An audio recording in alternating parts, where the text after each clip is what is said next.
Today, we're going to be taking a look at some of the most realistic and immersive FNAF fan games ever created. From lifelike environments to believable animatronics and moments that genuinely make you forget you're playing a game, these projects blur the line between fiction and reality. Some of these feel unsettlingly real from the very first night, so let's dive into them. What makes a horror game truly scary? Is it jump scares, atmosphere, build-up?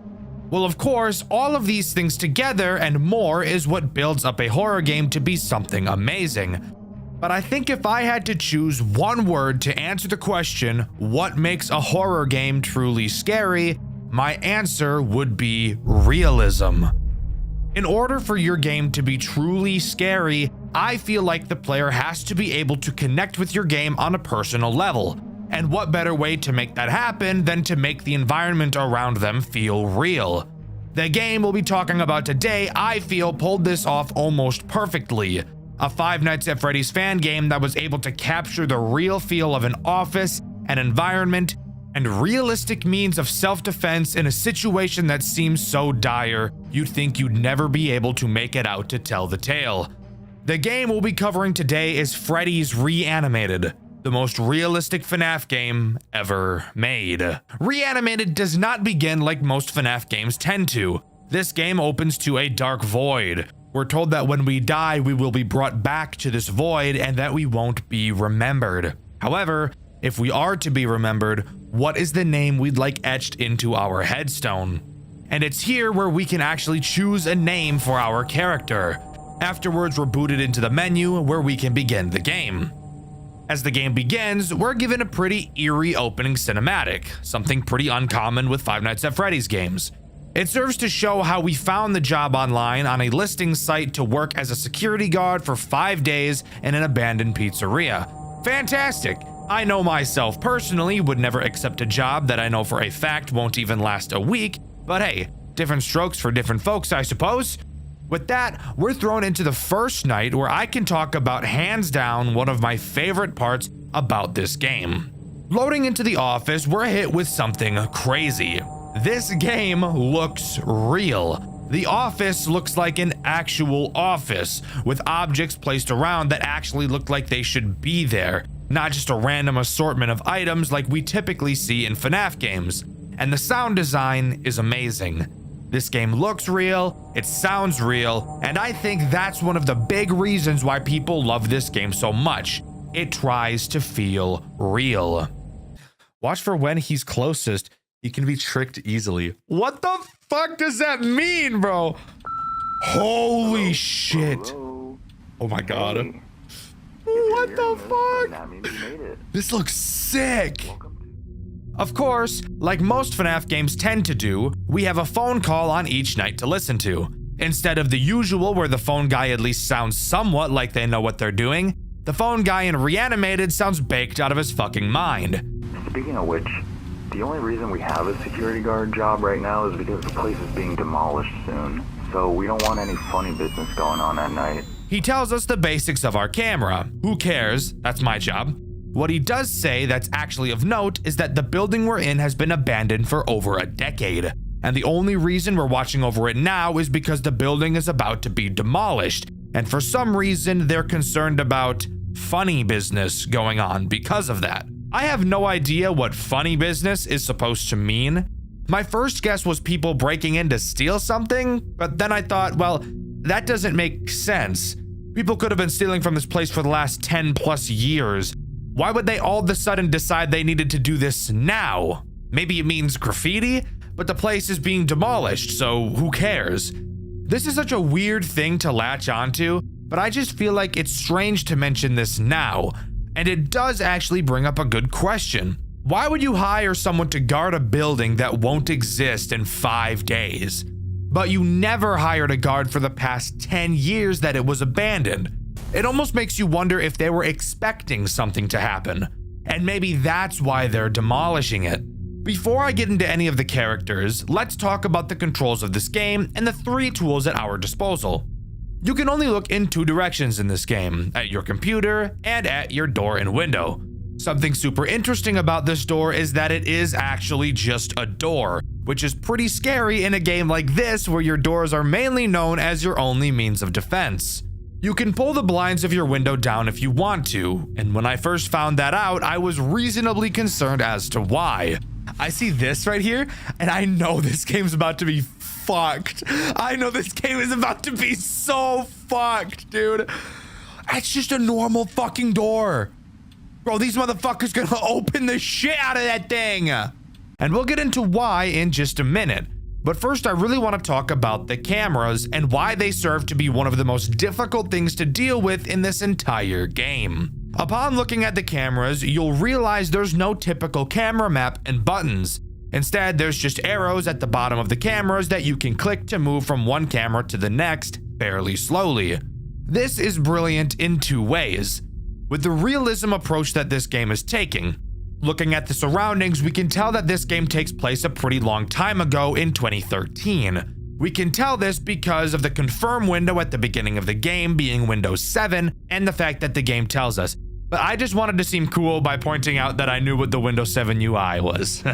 Shut up. And yes, 2013 was a long time ago. I know for some of you it may not feel like it, but it was 12 years ago.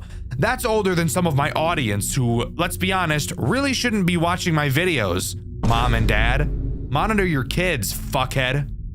Knowing this and knowing that the game is aiming to be realistic, opting to use a slow, outdated system like this is genius, even if, yes, I think it's AIDS and very annoying. However, once we start talking about the way this game plays, I'll bring up why I think the way these cameras are set up is needed.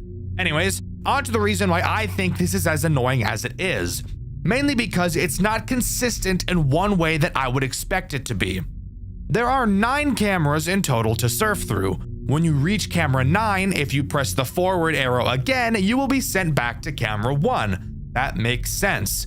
So, what do you think happens if you press the back arrow while on camera 1?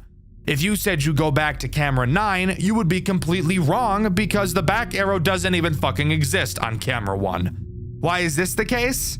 I have no idea. If it was consistent either way, this wouldn't bother me, but you can cycle in one direction and not the other. And yes, this is noticeable and it does matter. Now we can finally talk about the first threat this game throws at you. I'm sure you could have guessed who it is. That's right, it's Chica. I lied, it's Bonnie. Of course it's Bonnie. Surprisingly, each character in this game attacks you in a unique way. Even though we only have 3 tools, this game somehow manages to make each character vastly different from one another, and I think that's amazing. Bonnie's main goal is to sneak into your office. He will move around the cameras until he gets to your door. And when he gets to your door, be ready. Close that motherfucker! Oh my god. Dude, literally fuck that. Literally fuck that. The moment I saw this, I knew that this was getting a Dxtr White video. And even the people in my comments over on my second channel, Dxtr Black, knew that this game was getting a white video. I actually had another video lined up for this week, and I've chosen to postpone it so that I could talk about this game first, since I love it so much. It's moments like these that FNAF games need. Once Bonnie is at your window, all you have to do is hold down your blinds until you hear his big fat feet galloping away. Not an overtly difficult character to deal with, but really paves the way for what the rest of this game has to offer. Luckily for us, there's a post-night minigame section after each night that we get to talk about. But hold up, Dxtr. Don't you usually hate post-night minigames? Yeah, typically I do. However, this game's post-night minigames don't make me want to shove a porcupine in my asshole backwards. There's no repetitive 8-bit minigames, and again, what we're doing in these minigames still feels realistic. After completing the night, we get another call from the phone guy. He asks us before we head home to go into the storage room and find an old computer, which we can use to upload some old pictures and footage of the building to the cloud. He says he wants to upload some of the interesting stuff to his personal blog, which I'm sure violates some sort of contract, but who am I to care? I break the law all the time. For example, if I was in the UK, I'd probably be arrested on the spot because of the language I choose to use. Anyways, something I think is cool is that we actually get to walk into the back room. We don't just miraculously get placed there. This will become important later, by the way. After walking into the storage room, we can access the computer and start uploading files to the cloud. You'll notice that you can turn to the exit of the room. For now, it's unknown why. After waiting for ages for the upload to finish, we walk out of the storage room and finish out our shift, moving on to night 2. On night 2, we get another call from the phone guy, where we find out that our player is actually trying to do something about the fact that the characters are moving. Apparently, we sent an email to the phone guy explaining that we saw Bonnie moving. We called him the creepy rabbit, which seemed to frustrate the phone guy a little bit, to the point he corrected us on his name. Oh yeah, and that creepy rabbit you were talking about, he has a name. It's Bonnie. Sure, this could have just been playful, but I get the funny feeling it's not. The threat introduced on this night is Chica, arguably the least threatening character in this entire game. Chica will randomly wander around your cameras, and she has the chance to charge at your door from 2 of those cameras. Except the difference with Chica approaching your door is that closing the blinds will not stop her. She can attack on cameras 2 and camera 4. You can tell when she's going to attack based on the position she's standing in. On camera 2, she'll be very close to the camera, and in camera 4, she'll be on the very left side of the camera. When she is in either of these 2 positions, you will need to use the flash button on your cameras to flash said camera and scare her away. You may be wondering why there's a flash on these cameras. That's not very realistic, and Dxtr, you told me this whole game was realistic. And now hear me out. Usually I'd agree with you, but I want you to take that concern like a boomerang and launch it as far away from you as possible. Night 2's post-night minigame has us go back to the computer in the storage room to fiddle with the power system. Now this you can complain about because I have no idea what the hell that is supposed to mean. And actually doing the task doesn't really answer anything either. We are shown a series of sliders that we have to quite literally fiddle with. Apparently doing so will reset the power. How do you tell you've put the sliders in the correct spot? Well, you just have to do trial and error. Move one slider a single place, press reset, and if it turns red, change it again. This is very monotonous. If only there was something else on this night to cure my boredom. I don't want to look back. What did I tell you? It's moments like these that really make these FNAF games stand out. To any future FNAF devs, do cool shit. Your game does not have to be stupidly hard to be memorable. It just has to do cool things. And this is some of the coolest shit I've ever seen. While looking at the computer, Bonnie will slowly try to creep closer and closer to you. You will have to look back at him lest he shoot his Jeep juice all over your spine. You can actually watch him walk backwards while you look at him, almost like he knows you've noticed he's moved, and is attempting to readjust himself so you go back to looking away. What the fuck? Oh my god, oh my god, oh my fucking god! Did you see that shit? Motherfucker just crip walked back, he moonwalked. It's honestly some of the creepiest shit I've ever seen come out of a FNAF game, and I love it. After completing this minigame and turning towards the door, you'll realize that Bonnie has gone away. Obviously getting bored of you because you're boring. So all we have to do now is walk out of the building. You want me to walk out that motherfucking door? You honestly want me to walk out that fucking door? I mean, I'll do it, but fuck. Oh my fucking god! This game is fucking awesome, by the way. But now it's time to move on to night 3. On night 3, the phone guy says he got another email from us because we told him that Chica was now moving too. He said that in case anyone else starts moving, we should use the flash, because they're probably not used to bright lights. Again, I find this weird coming from him. And come to think of it, why would any of the animatronics from any FNAF game be sensitive to light? They're always on stage where bright lights are beaming on them almost constantly. So I just find it odd how much the phone guy seems to want us to do this. He ends off the call by stating he wanted to tell us a story, but he's out of time. Maybe we'll hear that story another day. For now, let me tell you the story of Sparky the dog. You remember, the hoax character that was said to be in Five Nights at Freddy's 1 way back in the day? Yeah, for some reason he's in this game. And he's the threat introduced on night 3. His mechanics are simple, but really start to show how annoying this camera system is going to become. Occasionally, Sparky will bark. When he does, he will be teleported to a random camera. You will have to find which camera he's on and flash him. Am I a huge fan of this mechanic? No, not at all. And I'm really not a fan when I have to meticulously scrape through each camera one by one. Overall, so far, it's not going to be all too bad. Keep your eyes on Chica, find Sparky every once in a while, and occasionally hold the blinds for Bonnie. Simple sugar, not so bad. But trust me, it'll get bad pretty damn fast. After completing the shift, we get another call from the phone guy. He tells us the cameras have been acting strange, and that we should use the computer in the storage room to reset them. He also curiously mentions that he has remote access to the camera system. So that brings up the question, why the fuck are we even here? If someone else is able to watch the cameras in the safety of their own home, where there aren't a bunch of murder robots trying to butt fuck them, who cares? Let's just finish our shift and head to the storage room. I'll see you on the flip side. I'll see you in the grave, asshole. So let me tell you a little something. Oh my fucking god! I love this game. I don't know if that was obvious or not. Entering the storage room is when we enter by far the most difficult minigame section in this entire game. I'm not kidding.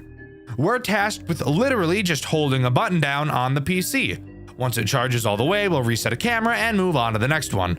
However, when you let go, the bar will very quickly decrease. That may not sound so bad. It would only be bad if we had a certain purple distraction trying to blow our backs out now, wouldn't it? What the fuck? What? Bro, he's fast as shit. Bonnie is the sole reason why this minigame is so AIDS. Bonnie, for some reason, thought that today was the day he was going to take the Rock Lee ankle weights off and show us his true speed. Bonnie is so astronomically fast during this minigame, it's not even funny. 3, 2, 3. Oh my motherfucking god.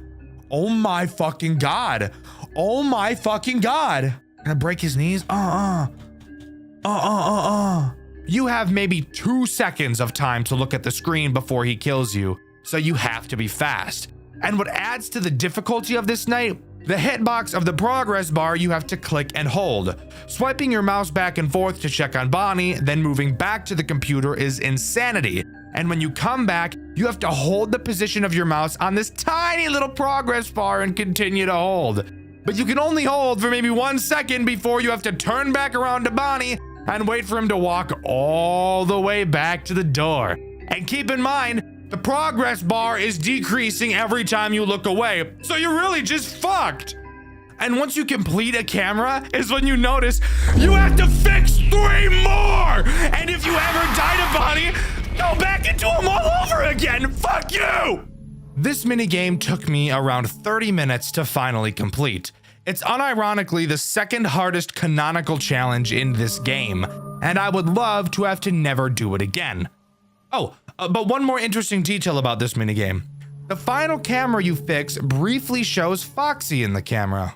Oh boy, I hope that's not foreshadowing or something. After completing that hell, we don't have to almost get touched by any robots on our way out and are free to move on to night 4. The phone guy calls us and fucking rambles about some bullshit I don't care about. He says that there was an ancient civilization that archaeologists found, and those researchers were later haunted by handprints of the ancient civilization. Again, I really don't give a fuck. This is purely symbolic for the story of the game, which I'll talk about later. But this was the story he was itching to tell us. I would rather itch my balls than hear him talk about that again. The threat introduced on this night is Foxy. Spoiler alert, the camera was foreshadowing something. Foxy acts exactly how you think Foxy would act. You have to look at him to stall him, and if you don't, he'll run to your office. But as I'm sure you could have guessed, he too doesn't care about your door. Watching him will push him back, so you know, just make sure you're doing that. Something of note is how Foxy breaks the cycle you've been really trying to build up throughout the game, forcing you to develop a new one. Up until this point, watching Chica has probably been your main focus, But now with a character that demands even more attention, I'm sure you could figure out why Foxy will put a big wrench into your plans. Now you have to find a way to constantly watch Foxy and Chica. And lucky us, Foxy is on camera 6, several cameras away from Chica's attack cameras. This game knows what it's doing. Sure, it's frustrating, but it's also genius. In this post-night minigame, we're told we have to fix a ventilation problem. Phone guy tells us it's just turning a few knobs. The ventilation room is in a door right off of the storage room, so the storage room is where we go. I don't see anyone yet. Hi, Bonnie. Were you expecting me to go there? Were you expecting to cut me off? Sorry, asshole. Not gonna happen. Is that not horrifying? Bonnie is standing right next to the computer we've been going to every night. He's starting to remember our patterns, getting to the computer before we can in hopes that he could jump us. But lucky for us, the computer is not where we need to go this time. Entering into the ventilation room, we have 6 knobs in front of us and 2 large vents to our left and right. Pretty reminiscent of the office from Pizzeria Simulator. I wonder if anything is going to come through those vents to try and kill us. Silly little viewer. Of course there is. This minigame's threat is Foxy. Throughout the minigame, Foxy will make quiet sound cues in whichever vent he's about to attack from.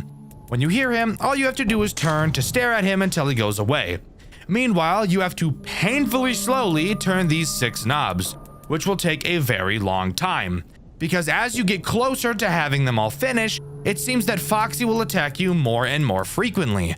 After completing this task, we can leave with no other funny business taking place. Finally, we're left with one last night. One last thing standing in our way, and this game holds no punches in introducing it. Before you is something long forgotten. Something that was once loved and cherished, but now it lies broken. It is left abandoned. You know what becomes of something long forgotten. It dies a second death. It grows cold. It is unmoving. But what if some things don't wish to be forgotten? Do you know what happens when something refuses to be forgotten? It becomes angry. Anger is eternal. Anger grows, it festers, it burns, it writhes, and then it finally happens. It is given new life. It returns to us. It haunts us. However, it doesn't return as it once was. It returns as something else, something unrecognizable. Through its anger, it is reanimated. And with that, we're given one final message. The flash slows him down. Godspeed. When I first read that message, it gave me chills for some reason. It's like just by reading that, I knew what I was about to experience. Absolute agony. We get another call from the phone guy. He explains his reasoning for why he thinks the robots are alive.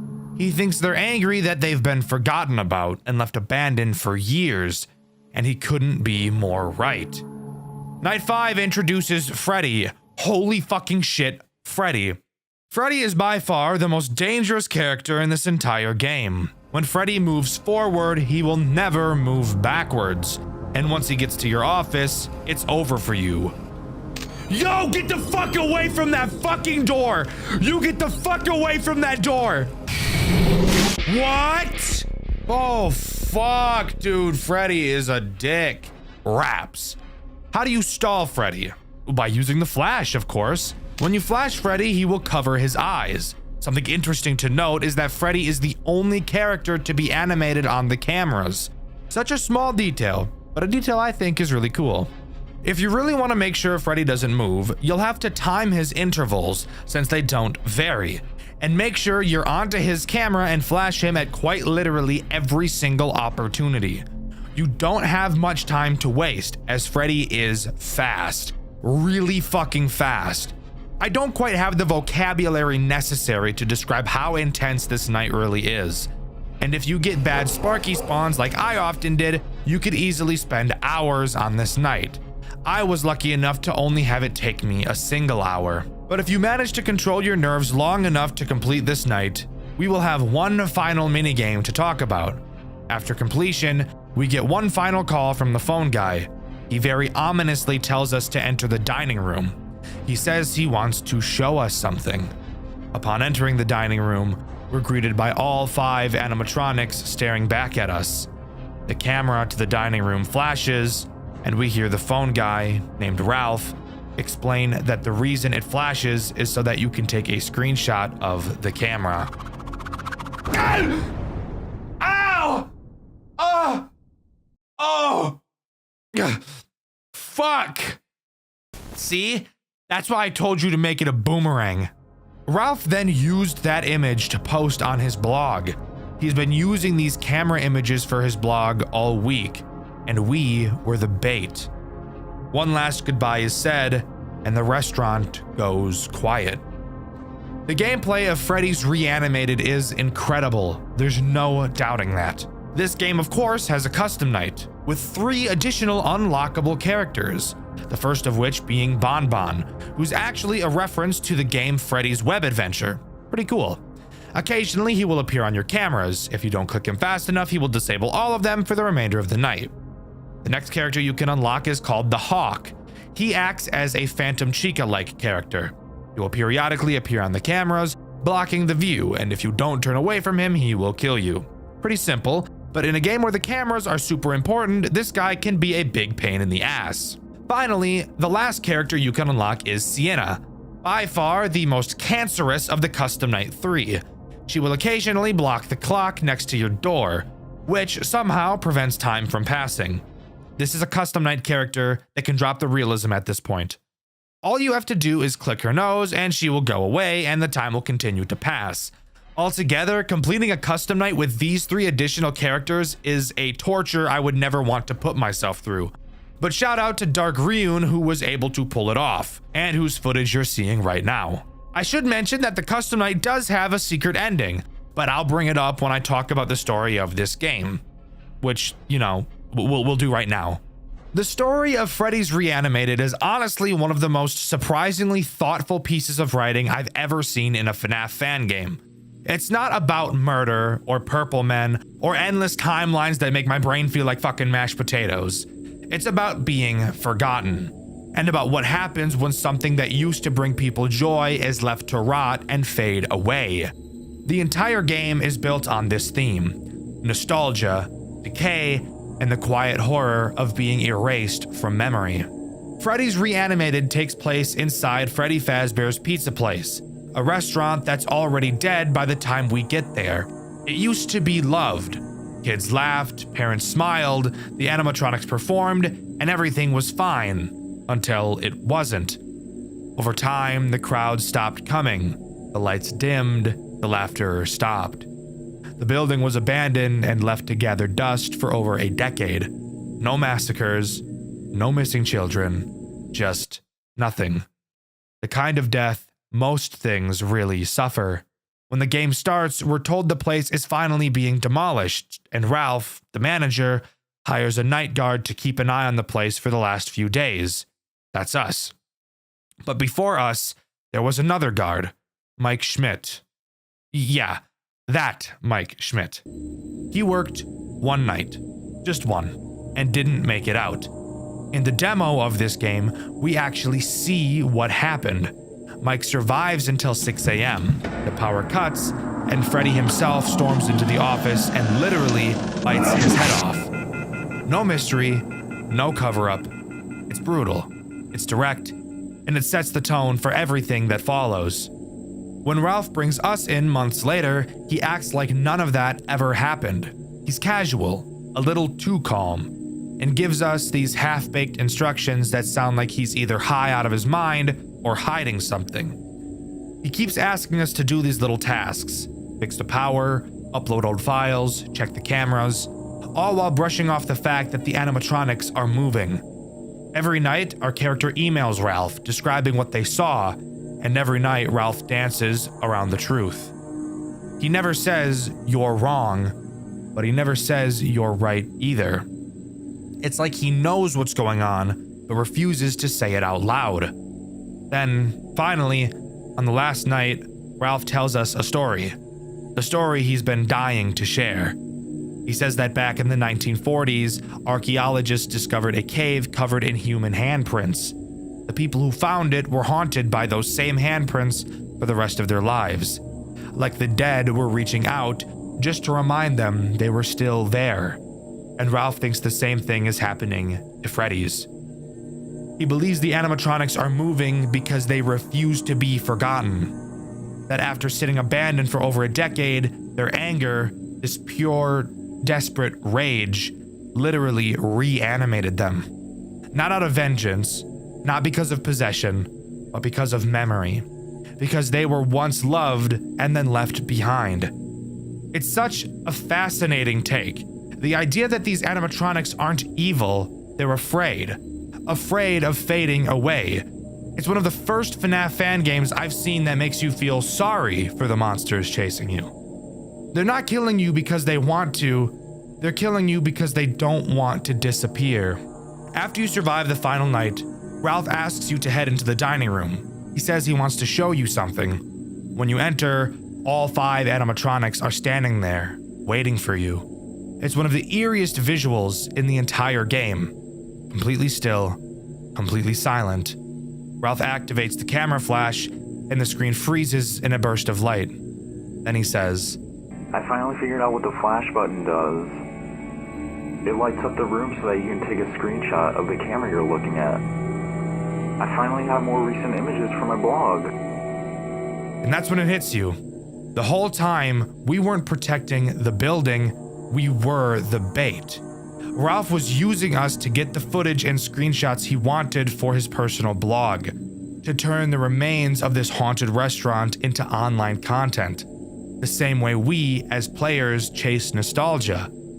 Ralph chases it too. He's obsessed with documenting something that's supposed to be gone. After everything, the building is demolished. Ralph's posts about it online, sparking renewed interest in Freddy Fazbear's Pizza Place. People remember it again.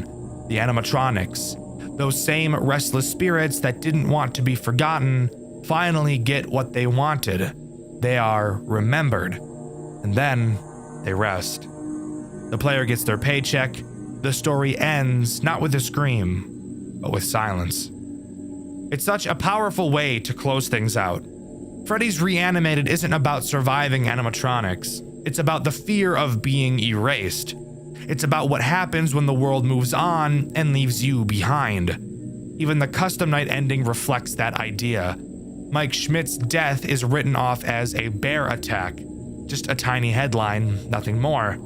And Freddy Fazbear himself, lying in the rubble, surrounded by everything that used to be alive, now just forgotten scraps of metal. For a game that's meant to be realistic, it's ironic that the story is one of the most human I've ever seen in this genre. Freddy's Reanimated isn't just the most realistic FNAF game ever made, it's one of the most real stories the community has ever told. Would you like to hear one last interesting piece of information I have to share? There is a secret in this game up until this point. As far as I'm aware, nobody has ever found it, and I can guarantee you've never seen it before. A secret so rare that the chances of finding it exceed luck that no human has ever had. And I want to thank City, the author of the FNAF Fan Game Wiki, for providing me with this information and allowing me to share it with you guys. We know that Michael got bitten and killed by Freddy, but did you know you can actually see Michael's corpse inside of the game? You just have to be incredibly lucky. To start, you must have already beaten the main game. No custom night completion is necessary. Then you have to restart the game from night 1. Before completing night 3, you will have to die at least 5 times. Then, upon beating night 3, when entering the hallway, there's a 1 in 10,000 chance to see the corpse. Slight gore warning, by the way. This is probably the most realistic looking gore I've ever seen in a FNAF game. If you can pull all of that off and get more lucky than any human on Earth, this is what you will see in the hallway. Truly some of the scariest shit I've ever seen. But there you have it. That's everything as far as I'm aware that Freddy's Reanimated has to offer. Overall, this game is one of the coolest experiences I've ever had since starting this channel. I don't think this game is nearly my favorite. I think I like Juniors and Banshee just a little bit more, but it's definitely close. The atmosphere, the sound design, the game design are all borderline perfect works of art. But let me know what you think. Do you agree with me, or do you think that this game is actually just fucking horrible? Let me know in the comments below. In my Too Many Nights video, I asked you guys who your favorite character to play as was, and my favorite answer was none of them because I couldn't find a comment that answered the question. But I did find a lot of comments upset with me because I choose to say retarded. The lore of Five Nights at Freddy's fan games, something I'm typically not interested in. However, occasionally a fan game will come around that actually catches my attention, and the game we'll be covering today is one of those games. However, I actually didn't care about the story at all until I got to the third game. That's right, the game we'll be talking about today is a big one. 3 games in total to go over, and I promise there will be plenty of salt along the way. Join me today as we dive into the ups and downs of Five Nights at Maggie's. Maggie's doesn't throw us into a story right away, instead just starting how the original FNAF begins, with a newspaper of a job notice for a security guard. We take the job, not knowing who our character is, and jump right into the first night, where we can already talk about a game mechanic choice that I can't quite wrap my head around. First, let's talk about the office. It's so incredibly simple that it is somehow more basic than the Five Nights at Freddy's 1 office. You have 2 directions you can turn. One direction has the cameras, and the other side has a single door. Now let's talk about the mechanic that makes me question what the developer was thinking. How do you think the camera system operates? Maybe a camera map with buttons, maybe using the arrow keys to surf through the cameras? All wrong. You have to use the number keys on your keyboard. I have to use the number keys? Really? That's awful. I actually have to use, I can't touch the buttons with my mouse. Let me tell you why this is so awkward. Because of your flashlight. Your flashlight is used to flash the doorway behind you and the vent underneath your desk. Your flashlight is controlled by your control key, and of course, because it's a FNAF game, you have to use your mouse for everything. So you have one hand to use 8 of your number keys and the control key. This leads to an overall awkward controlling experience, but that could just be a nitpick. It was just the first thing I noticed. Now, to talk about the characters that Night 1 introduces. Let's start with the main character herself, Maggie. Maggie is as basic as you can get in this game. Spoiler alert, all of these characters are basic. Maggie will move around the cameras and eventually make her way to your door. When she's there, all you have to do is hold the door closed until you hear her leave. This is where you'll notice something interesting about this game. There is no power system in this game. And if you think that it will be balanced somewhere else so that this generosity isn't easily abused, you would be wrong. You can hold the door closed the entire night. But we'll talk about the strategy of this game a bit later. The next character introduced on this night is Lola. Lola does the exact same thing as Maggie in the exact same way. Kinda got fucking, you got an hourglass going. Lola is the best. In bed? What is wrong with me? She even goes through the exact same cameras and is also dealt with by using the doors. Something you'll notice about later nights is that Maggie or Lola is pretty much consistently in your hallway at all times, leading to you needing to hold the door closed pretty much the entire night, forcing you to look at this stupid fucking John McAdam in the fucking eyes. The final character introduced on Night 1 is Chanchy, the fat-ass pig, aka your mom. Chanchy has a random chance to appear on any camera whenever you switch to one, acting exactly as Phantom Chica. If you look at him for too long, he will fuck your shit up like my buddy fucks up grilled cheese sandwiches. And let me tell you, that guy eats the shit out of grilled cheese sandwiches. However, once we talk about the ultimate strategy a bit later, you'll quickly learn how Chanchy will pretty much never be a problem. Overall, if you know how to use your noggin a little bit, you may notice that all 3 of these characters can be dealt with by just holding the door closed the entire night and never doing anything. Hold your left click down, take a nap for 6 minutes, and then we'll start talking about Night 2.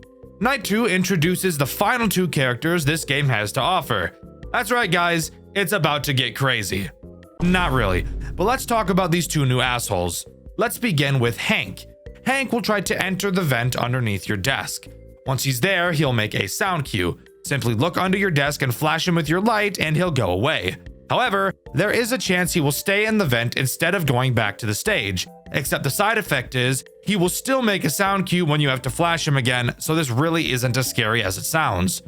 Flower is the other character added on this night, and guys, come in real close for me. Would you believe me if I told you Flower was exactly the same as Hank? Well, guess what? She is. Quite literally the exact same mechanic. So nothing too much you'll have to worry about. There you go. That's every character in the game. Just kidding. I actually lied to you. There is one final character we have to talk about, except here's the thing. I don't know its name. I think it's Guppy, but that could be entirely wrong. Guppy appears on the cameras in camera 3. Guppy acts as this game's Foxy. You will have to watch him on the cameras to prevent him from moving. If he gets up and leaves, guess what? Dead. Ass souffle.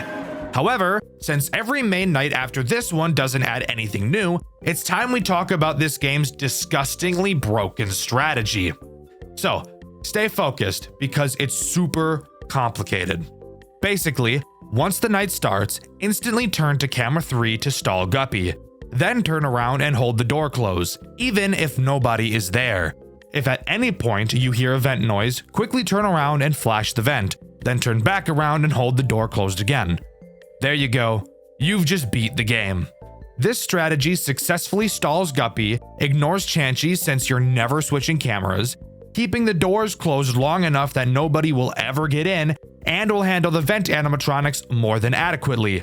Nights 2, 3, 4, and 5 can all be handled using this strategy. This is by far this game's biggest downside. It is so easy that it's boring. The majority of this game is spent staring at this stupid fucker's face. I hate this guy's fucking smile. Look at this piece of shit. Ugly ass, fuck ass boy. John McAdams. More like John McFat-ums. Am I right or am I right? Yeah, I'm right, I know. You guys can laugh. No, you can laugh, it's okay. It's okay, I know I'm funny, it's okay.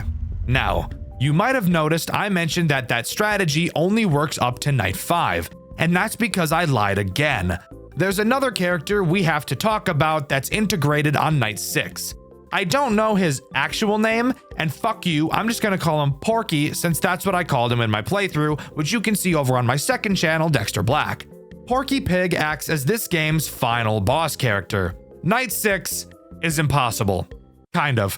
Porky Pig can attack both your door and your vent. He also moves at the speed of fucking sound. He will go from your door to your vent in the span of 2 seconds. Now, here's where it gets impossible, and the funny story that goes along with this. So, here's the hilarious extra mechanic with Porky. He can actually be at your door and in your vent at the exact same time. If he's at your door and you close it, you will hear him in your vent. Not there's a chance. No, you will hear him attack your vent. So you might think you should flash him in the vent. So you go to turn around. But the moment you let go of your door, you get fucked. What the fuck, dude? What the fuck is that? I hear the vent noise. I did not hear noise hearing him enter the hall. He's in the hall. If I open the fucking door, it doesn't matter where he is in the hall, he just fucking kills me. Since once again, he will be in both places at the same time. Dxtr, that doesn't sound very fun at all. Well, listen to this. Apparently, I played a version of the game where Night 6 was broken, as I received a comment from the game's developer telling me so.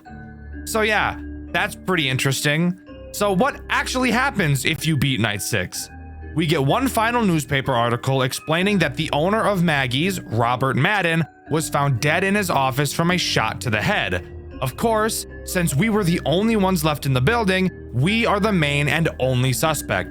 We also learn in this newspaper that our name is Stephen Cadell. The article finishes off by informing the public that the pizzeria's new owner will be Robert's son, who isn't named. Now, I don't know about you guys, but this seems like the perfect murder for a son who really wants to take over his father's restaurant. I'm not throwing any fingers, but I'm just saying, I wouldn't be surprised if that's what this ends up being. Now, you may think I got through this game really quickly, and that's because I did. Five Nights at Maggie's 1 is an incredibly easy and boring game. However, it does pave the way for the super interesting story that the rest of the series tells. So if you can get over that, then we can talk about Five Nights at Maggie's 2. And I promise, these games are only going to get more and more interesting. Let's dive down the rabbit hole. Five Nights at Maggie's 2 is significantly more interesting than the first game in terms of actual gameplay. To start, there are more than 2 things to look at. This time, on your desk, you have your cameras and a vent. To your left, you have a big hallway, and to your right, you have Guppy sitting dead as fuck in the corner. Want to hear something really great? The cameras in this game also have vent cams. Isn't that just awesome? Just kidding, I know it isn't. In terms of new characters, there really aren't any, just the returning characters from the first game, except this time, they're all withered. Night 1 introduces 3 threats. Let's start with the most basic of the bunch, that being Maggie herself. Maggie will wander around the cameras in an attempt to get to you through the hallway on your left. Once she enters your hallway, she will make a sound cue letting you know that she is there. When she is, you will have to turn to the hallway, pull up your shock button, and shock the hallway to make her piss off. Except you want to hear something really funny? Maggie has the chance to not leave the hallway when you flash her. Why? Because fuck you, I guess. I really dislike blatant RNG mechanics like this in games. It's the same reason why I hate Five Nights at Freddy's 3 and its bullshit 1 in 7 dick that it pulls. So maybe you don't want to have to deal with the chance of that RNG AIDS. Can you stop Maggie from reaching your hallway? Well, yes, actually you can. Inside of the cameras, you will find a play sound button, which, as the name suggests, will emit a sound on whichever camera you use it on. Maggie does not like this sound, so if you use it on the camera she's on, she will move backwards. Except I actually just lied to you. Remember how I said this was a way to avoid the stupid fucking RNG that Maggie pulls at the door? Well, guess what, fucker? That's right, she pulls the same RNG bullshit in the cameras too, except somehow it's even worse. Maggie has a chance to move forward a camera instead of backwards a camera when the sound button is used, actually making her progress to your hallway even faster. Isn't that just what you want? Hey, I just fucking sounded you, asshole. Don't act like I wasn't on top of that shit. So the way to deal with Maggie comes down to just completely ignoring her in the cameras and letting her attack your hallway, since you're going to have to deal with the RNG regardless. You might as well just put your focus somewhere else and only focus on her when you hear her in the hall. The second character Night 1 introduces is Chanchy. Wanna guess what he does? If you said the exact same thing as Maggie, you'd be absolutely right. And the best part? He also has the chance to be a complete dickhead and ignore everything all the time. Wanna shock him out of your hall? Well, maybe he's feeling like keeping his fat ass right there. Wanna prevent him from parking his fat ass right there with the sound button? Well, maybe he's feeling like getting to your hallway even faster. Fuck it. Okay, fine. So another character that's better off being ignored until an attack. That's not so bad. What about the final threat, Dxtr? Is that one any different? Yes, actually. The final threat introduced on Night 1 is Guppy. I fucking hate Guppy so much it isn't even funny. If you remember, Guppy is in the office with you to your right. Throughout the night, Guppy will try to... how do I say this? Slide his fingers down your crack? Hey, back the fuck up. Back the fuck up, Miss Missy. I tabbed out of the fucking game. The way you stop him is simple. Occasionally check on him and flash your flashlight at him to make him move backwards. The reason why I hate him so much, he makes no noise whatsoever. Not a single peep from this motherfucker right here, and he moves fast, especially on later nights. This guy is so fast, it's infuriating. And because he makes no noise, he's even easier to forget about. I hate him. He is buns. Hot ass, shitty robot. But overall, Night 1 isn't too bad. So let's move on to Night 2, which introduces 3 new threats: Hank, Flower, and Lola. Let's start with Hank and Flower since they both do the exact same thing. These two take advantage of your vents, crawling through them to attack you via the giant vent directly in front of you. If you see them in the vents, you can close whichever vent they're in. When you do, they too can choose to RNG fuck your ass instead of cooperating. The ideal situation will have them go back to the stage, but in all likelihood, it's much more common for them to go, nuh-uh, and just move to another fucking vent. Isn't that just so awesome? What's the point of even closing the fucking vent if they're just gonna phase through it? Fuck it, I don't care. Here's something really sick about these guys. Once they enter the big vent, that doesn't mean you lose. If they get to the vent in front of you, if you just stare at them for a few seconds, they will go back to the stage. So this brings up another flaw in this game's design. Using the close vent door button is completely useless against these two, because you can deal with them so much more easily by just allowing them to attack and looking at them. So why even bother checking the vent cams for them at all? Well, whatever. What about Lola? What could she do? Well, she acts as a Phantom Chica type of character. She will appear on the cameras randomly. If you stare at her for too long, she will pile drive towards your office through your vents to attempt to kill you. However, you may have noticed a slight flaw. We've already established that there is no need to check the cameras whatsoever. Maggie and Chansey are easily dealt with by letting them attack the hallway, and Hank and Flower are easily dealt with by letting them attack your vent. So is Lola ever a problem? No, and even if she was, when she gets to the vent in front of you, if you just literally look in any direction that isn't directly at her, she will go back to the stage. So again, yet another character that doesn't even need to be worried about. If she's in your vent, just don't look for a few seconds. Sure, she will also disable your cameras for a little bit when she attacks, but we've already established your cameras are pretty much a fucking rock, so that really doesn't matter. Something interesting about Maggie's games is that they don't have any post-night bullshit nobody cares about. So we can just get right into night 2, where we can talk about the first legitimate threat of a character, Porky Pig. Remember him? Yeah? The guy that made my version of Maggie's One Impossible? Which, by the way, I found out in this game, his name is actually Surdy. Needless to say, I already had some pretty bad blood with this guy. But how bad could he really be, right? Very. Let me just tell you, he can be very bad. Surdy can take the approach of every character we've seen so far except Guppy. He can attack both your hallways and your vents. Fuck the hallway attack, it's dealt with in the same way as Maggie and Chansey, and yes, also has the same bullshit RNG, so does his camera movements. What we really want to talk about is Surdy in the vents, because that's where he becomes a bitch. When Surdy is in the vents, you need to be in full-blown panic mode. Oh god. Oh god, oh god, oh god. Even the game knows how much of a problem Surdy in your vent is, because it literally gives you a fucking warning on your cameras letting you know exactly which camera he's in. Obviously, if there's not a brain in your head, you have to close the vent until he goes away. And now's the time I should mention how these vent doors actually work, and why they make me want to shove a pencil down my urethra and snap it in half. Since there is no power in this game, there obviously has to be some nerf to these doors, but the nerf chosen just makes me piss blood. But that also might be from the pencil, I'm not sure. If at any point you pull down the cameras, the door will open.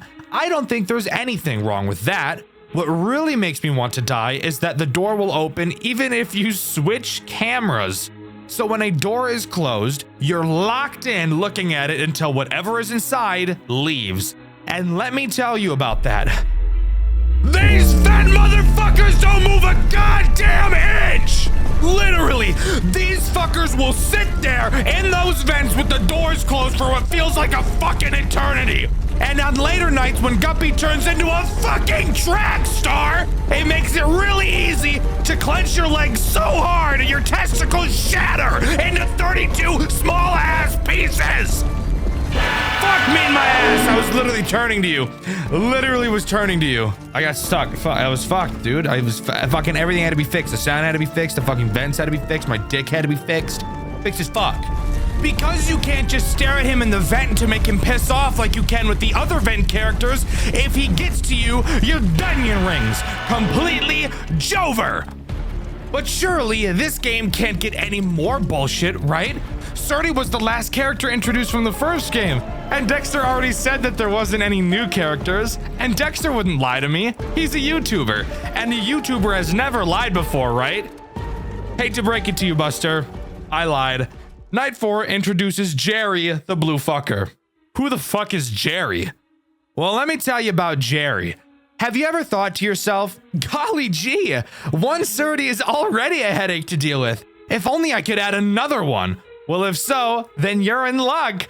Did you like one fucking surdy in your ass? Why not two? Because that's exactly what Jerry is. Surdy 2.0. Except there's one key detail that doesn't really matter, but does just show Jerry was supposed to be the most AIDS character of all time. He's not even affected by the sound button, period. So there was quite literally no way to stop him. And he is fast, like really fucking fast. If he gets to your hallway and decides to bullshit RNG you, guess what, fucker? Game over, because by the time your shock recharges, you'll be dead. But in all honesty, that's not even the worst part. The worst part is without a doubt the fucking Tyson gay guppy over there in the corner. You piece of fucking shit! This motherfucker is so goddamn cock-sucking fast it hardly seems fair! Everyone in Night 5 is so fucking fast they will be sharding in your eyes from the moment you start the night. But the only place they aren't fast? The fucking vents that you can't look away from lest the doors open wide, allowing for any cold metallic robot to penetrate me in the ass and rupture my colon! Fuck! Fuck! Not to mention that Night 5 is so fucking loud, you won't be able to focus on the sound cues whatsoever. I gave up on Night 5. I don't care. This night was bullshit. This game was bullshit. Butt plug. Heart attack inducing fuck. So no, I didn't beat it. I'm not going to beat it. I'll beat my dick, but let's pretend like I did beat it. What happens then? Well, you get given Night 6, which is even fucking harder. Just a full-blown ass pounding with you as the main victim. I'm glad I didn't make it this far. I'm glad I chose to piss off when I did, because the rate at which all of my teeth would have been plucked out of my skull would have been astronomical had I forced myself through this AIDS. What about beating Night 6? Has anything amazing happened? No, not really. And that's the most upsetting part. We get a final newspaper clipping explaining that the building we were in burned down for an unknown reason. The only suspect is, of course, once again, us, since we were the only ones in the building at the time. We also learn that everything was salvaged in the fire and will be used for a new attraction later down the line. So that would lead you to think, how shitty was that fire that everything was salvaged? Must have been a pretty piss poor fire. Perchance a fire started by a person? Very interesting thought, dear viewer. Let's keep our theory heads turning and move on to the next game. But wait, Dxtr, what about that text that says fake ending in the corner? Well, to be honest with you, I have no idea why that's there. I've been unable to find any evidence of another ending existing in this game, and my only thought is that the third game is meant to serve as the actual true ending. Not only to the story, but to my suffering, because I actually really liked the third game, and I think you will too. So please, let's stop talking about this fucking slop and move on to something a lot more appealing in Five Nights at Maggie's 3. Five Nights at Maggie's 3 is nothing short of a masterpiece, truly a stark contrast from the two games we've touched on so far. I was honestly incredibly surprised by the amazing step up in quality that this game brought to the table, not only in terms of story, but also in terms of graphics, and most importantly to me, game mechanics. To start, Maggie's 3 opens to a repair minigame. We're tasked with charging up Maggie. We have to open up her chest, snip some wires, and charge them up. Seems simple enough. You'll notice during this minigame that you're able to turn around to see a dark void of a room behind you that you can flash with your light. But you'll also find that nothing is ever there. After charging up Maggie, we're shown 7 rectangles. One of them fizzles out, symbolizing what I can only assume to be the souls of some dead children, even though child murder hasn't even been mentioned in this series so far. But we're not done yet. We're tossed into a minigame directly after this. A man covered in blood walks into a room, explains he needs to hide again, saying he's trapped here and he won't go anywhere. Not knowing who he is, we're thrown into Night 1. Night 1 actually only introduces one threat, that being Lolo, a new character. But before we can start talking about characters, we need to talk about this office and the tools at our disposal. We have 2 doors. Finally, something we can be familiar with. These work the exact way you'd expect them to, so nothing weird there. Of course, we have our cameras, but you might notice something a little bit different about them. There are 3 menus to surf through on your monitor, and only one of them are your typical cameras. The other menus are your main vent and your breakers. The main vent allows you to look at and shine the main vent, and the breakers allow you to remotely turn off the power to the entire building and specific cameras. But we'll talk about why those are important later. The final interesting mechanic is the vent door button on one of your cameras, but that will become important once we talk about 2 certain rascals later in this video. For now, we have to talk about Lolo. Lolo is as simple as a character can get. He is this game's Bonnie. He will move through the cameras and approach your right door. When he's there, simply close the door until you hear him leave, and bada bing bada boom, that cycle will repeat. Again, it's night 1. I don't think you expected anything crazy. Now we can talk about the post-night 2 repair minigame. This time having to repair Bob. Side note, every character in this game aside from 2 are brand new. Same formula as the last minigame, except this time there's actually something in that darkness behind you. Surdy. But this time, it's just his endoskeleton. No mom skin. Your mom specifically. Get it? Because she's a pig?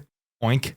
He will slowly try to creep up on you to kill you. Whenever you hear him, simply turn around and hold your light on him to make him go back.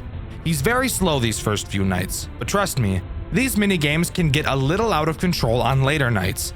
After completing the minigame, another rectangle fades away and we get another 8-bit cutscene. This time we see 2 men. One of them goes to make coffee while the other sits to read the newspaper. He begins to read about a serial killer dubbed the Frankenstein. Hearing that name makes the man at the counter freeze. He knows something. After 8 years of silence, the serial killer has re-emerged, taking the life of a 16-year-old boy. The body was found in the John McAdams warehouse, the same building that Five Nights at Maggie's 2 took place in. The man reading the newspaper, named Steve, mentions he thought John himself was the killer, but thinks that it could maybe be his son Henry, who had apparently been missing. He mentions Henry killed someone, but before he can get out exactly who he killed, the man at the counter, named Aaron, asks him to leave. After Steve leaves, Aaron goes over to the table to look at the newspaper, mentioning how he didn't stop and that this isn't over, not mentioning who he actually is. And with that, we go right into Night 2. Night 2 introduces 4 new animatronics. However, it's actually really only 3, and I will obviously be explaining why, since I'd be a pretty shitty reviewer if I didn't. To start, let's talk about Rolf. A very stupid name, by the way. Rolling on the floor laughing ass animatronic. Damn, he got a dick on him though, look at that! Rolf is the first character to take advantage of your main vent camera. You will be able to hear him enter it. Thank God for sound cues. They're honestly probably my favorite part of FNAF games at this point. When you hear him in the vent, simply go to it and hold your light on him until he goes away. Very simple character with a very simple mechanic. But in my opinion, the simple mechanics are the best mechanics, because it allows for your whole roster to not feel completely unfair while dealing with all of them. The next character introduced is Bob the Pig. He works the exact same way as Lolo, except he attacks your left door instead of your right. Really nothing else super interesting to note for this character, just this game's Chica. The other 2 characters introduced on this night are Esther and Lester. These 2 animatronics always stay together, which is why I say they're really just one animatronic. They take advantage of the other vent that you can't see on camera 7. Once again, they make a sound cue when they're trying to enter the cam 7 vent. All you have to do is close the vent on that camera and they will quickly go back to their stage. Again, incredibly easy characters to deal with, but from my personal experience, were the easiest to miss. Night 2's post-night repair minigame has us fixing up Lolo. Nothing special. But I do want to talk about the cutscene that Night 2 brings. 2 siblings named Henry and Stacy stop outside of a Maggie's location. Yes, this is the Henry that was mentioned in last night's cutscene. They had a conversation about their mom who died after Stacy was born. It's revealed that their dad works a lot, but we're not told what. It's also hinted that their dad doesn't love Henry in the same way that he loves Stacy. Night 3 introduces the first real honest threat I think this game has. That being this funny looking green fellow. You want to take a guess at what his name is? If you said Chomper, you'd be completely fucking wrong because his name is Cracky. Excuse me? Cracky? What a fucked up name. I don't actually know literally any of these characters' names. I know Maggie and I guess Bob now. I'm gonna guess this is Crackle. Fucking on Crackle. I know, I'm hilarious. What can I say? This is what I do for a living. I play Five Nights at Freddy's for a living. For a job. This is my job. Isn't that weird? That's fucking weird. But whatever. Why do I feel this guy is actually a threat? Well, that's because he is this game's first integration of a watch me on the camera mechanic. A mechanic that, if you're familiar with my channel, you know I'm not a huge fan of. You cannot allow Cracky to leave the stage or you will be split open like a double wide surprise. That is fucked, by the way. This looks so fucked. Obviously, all you have to do is stare him down on the cameras, which is not very challenging. But because of a certain character we'll talk about later, Cracky will very quickly become a big problem that you will probably forget about. I want to use this time to talk about the power situation in this game. Being the first in the series to actually use power, I was a bit nervous this would be another SCP endurance case where you have absolutely no power throughout the entire game. But to my surprise, it was actually the complete opposite. You actually have a ridiculous amount of power in this game. So much so that for the first few nights, I had the cameras up the entire night, while also closing the Cam 7 vent the entire time as well, and still completed the night with a decent amount of power remaining. You do not have to think about power conservation in this game, which I really appreciate. Night 3's post-night repair minigame has us repair Cracky, and it's on this night that Surdy really starts to get quick. So this is probably the point of these segments where they will start to take a long time to complete. The cutscene that plays after this segment is one of the most disturbing I've seen since Five Nights at Candy's 3. Stacy and her dad are in the dark talking to one another. Stacy mentions how scared she is. Her dad gives her a sleeping pill, explaining that after she wakes up, she'll feel better than she ever has before in a brand new body. After Stacy falls asleep, a shock lights up the room, revealing that Stacy had been electrocuted to death. Attempting to cement her soul inside of one of the machines, his experiment fails, and he's left to cry alone inside of the room with his daughter's corpse. This is easily one of the most disturbing things I've ever seen come out of a FNAF game. Not because of what we directly see, but because of the idea of what John did to his own flesh and blood. Five Nights at Maggie shows proof that you can tell stories about incredibly horrendous things in an interesting and not overtly edgy way. With all of the shortcomings I feel this game series has, I can easily say that the story is not one of them. Moving on to Night 4, we're introduced to the two final characters this game has to offer, Maggie and of course, Surdy. Let's start with Maggie since she's simple. She works in the exact same way that Rolf does. She attacks through your main vent. All you need to do is hold a flashlight on her and she'll go away. Now we can talk about the big bastard himself, Surdy, who once again, in this game is just an endoskeleton. This guy right here is this game's big challenger. Surdy makes use of your breakers. Occasionally, he will appear on any camera in the building. When he does, he will emit a loud sound. You will have to shut off the breaker to the room he's in, which will deactivate him. This is not difficult. What is difficult is when Surdy is paired with Cracky. With how frequently Surdy will attack, Cracky will very easily be able to get several movement opportunities in on you, leading to you needing to stare at him for longer while the rest of the cast does all of their bullshit. But once again, because of how simple everyone's mechanics are, it serves to make this game tense, but not overtly difficult. Don't get me wrong, I think it's great that max modes exist, and that people are pushing the limits of what's possible with Five Nights at Freddy's games. But not every game needs to be the most difficult thing on planet Earth. Some games just really want to tell a story, and I can appreciate this game for doing so. After beating Night 4, we repair Rolf, and of course get a new cutscene. Henry, now with the alias Stephen Cadell, which if you remember is the name of the player we played as in the first Maggie's, walks into the CEO of Maggie's office with a gun. The CEO, if you remember, named Robert Madden. He reveals he knew that his real name was Henry, reveals that he knows what Henry did, and admits he still never fired him for fear of tarnishing the brand for hiring a fugitive. I'll dive into exactly what Henry did when I talk about the lore later in this video. Henry demands to get his father's experiment files, and when Robert refuses, Henry shoots him in the head. This is the situation that was mentioned at the end of Five Nights at Maggie's 1. Night 5 introduces nothing new, just being a harder version of Night 4. After completing it, you fix both Esther and Lester, and of course, we get another cutscene, which is also pretty disturbing in nature. John McAdams, expecting to see his son home by 11, is still working on his project. Henry, his son, walks in at 12 completely plastered. Henry begins to gaslight his father for not caring about his own children, and claims that he's responsible for killing Jason, a brother that up until this point we hadn't heard of. John reveals that he used his animatronics to revive his children from the dead because he loved them. Henry, not knowing any of this had been taking place up until this point, is obviously incredibly upset. Henry ends up killing his father in a fit of rage, and John McAdams' soul is accidentally revived in the animatronic of Surdy. That's right. The final boss of the first 2 Maggie's games was Henry's dad. So now we have to question, why would his dad be trying to kill him? Once again, Night 6 adds nothing new, just being more difficult than the last. The repair minigame, however, is different. There are no more characters to repair. The only character who remains is Surdy. You must wait for him to appear behind you and shock him. After shocking Surdy, we get something I never expected when I first started playing these games. We get an amazing monologue right up there with the Henry speech from Pizzeria Simulator.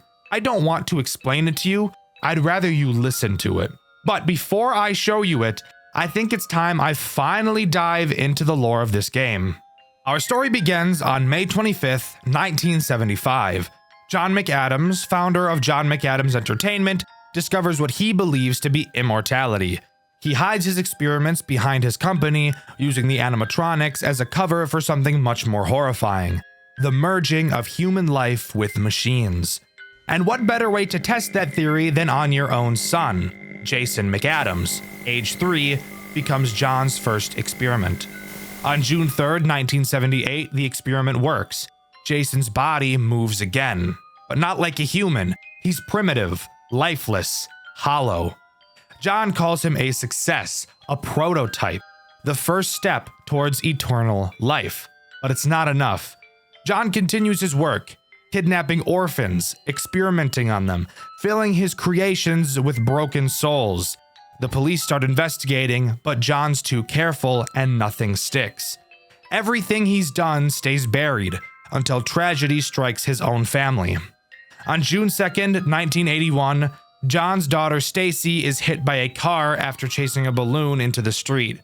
She's brought back to her father, barely alive, and John sees another chance. He tries to revive her using the same process that brought Jason back. It fails, and what's left of Stacy dies in his arms. In Five Nights at Maggie's 1, you can actually hear John crying during one of the tapes. That is this moment.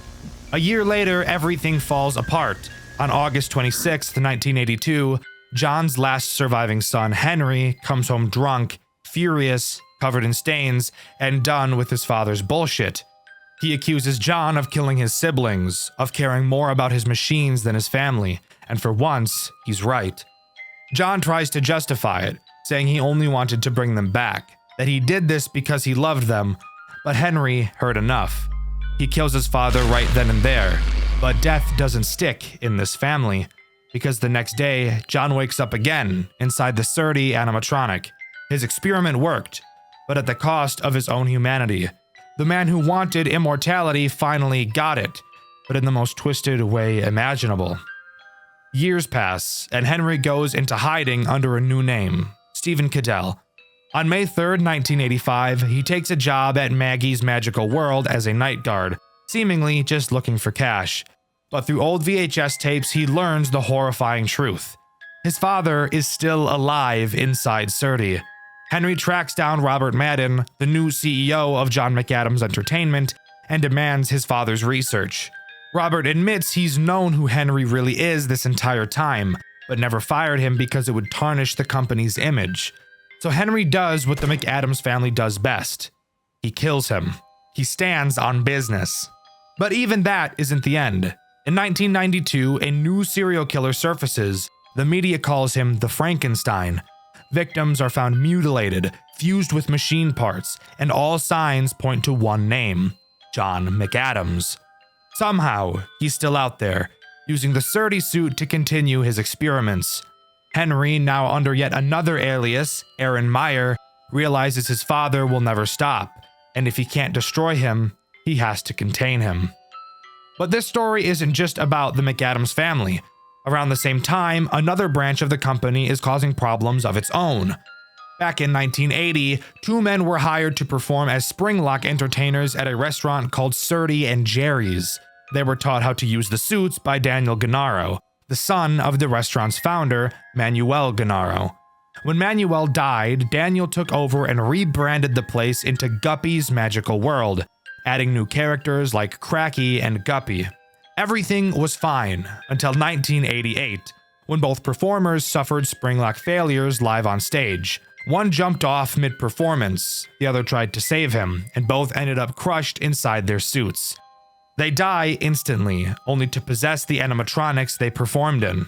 Daniel, being the charming piece of shit he is, mocks their death, saying the only real problem the company would ever have is if kids went missing. And sure enough, soon after, they do. Surdy and Jerry, now possessed, start killing children, souls that would later inhabit Maggie, Lola, and Chanchy in the first two games. Eventually, in 1990, a sister location called Maggie's Magical World opens and the pattern repeats. More kids vanish, and an investigator, our playable character, takes a job trying to uncover the truth. Each night, we explore a different location, finding drawings, blueprints, newspaper clippings, everything pointing towards what's really been happening behind the scenes. By night 4, we find a hidden room behind the show stage. It's filled with evidence and notes from a previous investigator, the same one who went missing. When we report everything to our boss, he fires us, calls us crazy, and closes the case. So we leak the evidence online, the internet takes over, and the investigation reopens, exposing both Maggie's and Guppy's for what they really were. It's later revealed that everything we did, everything we learned, was told to us by Surdy himself. He's old, broken, but aware. A robot reflecting on his past life, telling us how everything fell apart. It's one of the most haunting story choices in any Five Nights at Freddy's game I've ever seen. But it's not just about what happened, it's about who's left to remember it. Decades pass. It's now May 10th, 2021. Henry McAdams returns one final time to the same company that destroyed his family. But this time, he's not there to work. He's there to end everything. Having studied his father's research, Henry manipulates Surdy's systems to lock his father's soul inside of the metal shell permanently. No voice, no movement, no escape. After nearly half a century of murder, obsession, and tragedy, John McAdams is finally forced to face eternity, the very thing he was chasing all along. And that's what makes this story so fascinating. Five Nights at Maggie's isn't just another FNAF clone. It's a full-blown tragedy about legacy, obsession, and consequence. A father chasing immortality, a son chasing redemption, and both of them becoming monsters in the process. It's poetic, it's grim, and for a fan game, it's shockingly well told. John McAdams may have discovered immortality, but in the end, he lost everything that made him human. And Henry, he may have stopped his father, but he had to become just like him to do it. So, before we listen to that final monologue, just remember this. No one in this story found eternal life. They just found eternal suffering. 19 years. 19 years trying to stop you. 19 years studying your findings. Your horrible experiments. The immortality you were seeking all this time. And I did it. I made it work. Let me tell you, I was about to give up, but you made a bad choice to try it one last time. Lester Arias. That death, that was the last straw. That's how I knew that you were not going to stop, not even in that body. I've been studying your blueprints and analyzing your tapes for longer than I can remember. And let me tell you, you made quite a few mistakes. Yes, you did achieve immortality with full consciousness in your body. But still, your movements were limited. Being sensitive to light, to sound. I thought John McAdams was smarter than that. Don't worry. Your son, the failure, the disgrace to the family, fixed all those problems for you and finally made it work. Or something like that. You see, I didn't want the kids to be in those bodies. They deserved a better life. They deserved a normal childhood. Play with kids their age, go to school, and socialize like normal human beings. You took that away from them a long time ago. They deserved to rest, once and for all. Jason and Stacy, they are resting from the hell you put them through. All of them, finally free. But for you, I had a very special plan. I didn't know if I should show all the things you've done to the world. On one hand, it would have brought peace to the people who were still terrified of the dreaded Frankenstein. But I decided to keep your reputation intact. You are still the great John McAdams. To some extent. Most people have forgotten you after the company went under a couple of years ago. I knew that if I brought this to light, your name would make a comeback, and I didn't want to give you the pleasure. That's why I decided to grant you your wish of immortality, but with a little twist. I wanted to make sure you feel the hell that you put Jason, Stacy, and all the other kids through. So, I added a few changes. You won't be able to speak. You won't be able to move. You will have no control over your body. You will still see, feel, and hear everything. You will live for eternity inside that machine with nothing more to do but see how your work, your name, and your wish of being remembered like some kind of god vanishes like the figments of some bad dream. You won't rest. You will suffer for eternity. It's time you pay for your sins, John.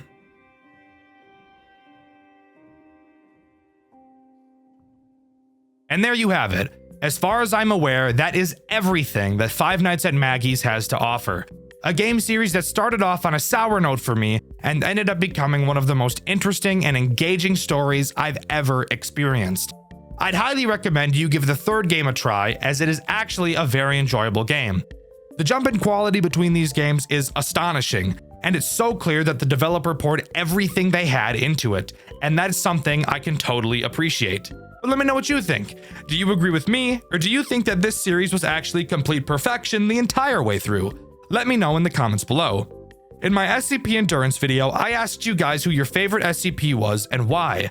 My favorite comment was this one by Maincrack. They said SCP-001, and I agree. Honestly, one of the coolest SCPs ever designed, and of course, an absolute classic. As I continue to make videos talking about Five Nights at Freddy's games, as each week goes by, I grow more and more nervous that I will eventually run out of interesting games to talk about. Obviously, the next choice would be to start talking about random horror games until new FNAF titles are released. However, recently I found a FNAF fan game I have never heard of before, a game so interesting I couldn't help but get sucked right into it. The game we'll be talking about today is Night Watch at Freddy's, a FNAF fan game that pretends to be an official demo of the original Five Nights at Freddy's games, but is really hiding some incredibly dark secrets. Stick around because you're not going to want to miss out on this one. This is truly one of the most interesting FNAF games I will ever talk about on this channel. So sit back, relax, and join me today as we dive into the depraved world of Night Watch at Freddy's. Night Watch at Freddy's does not begin in the way a normal FNAF game typically begins. I've actually never seen any FNAF game start in the same way that Night Watch at Freddy's does. Upon pressing start, we're greeted to the night screen, where you can already see something interesting. You have the classic live system that was originally supposed to be in the first Five Nights at Freddy's. But let's pause for a second and back way the fuck up.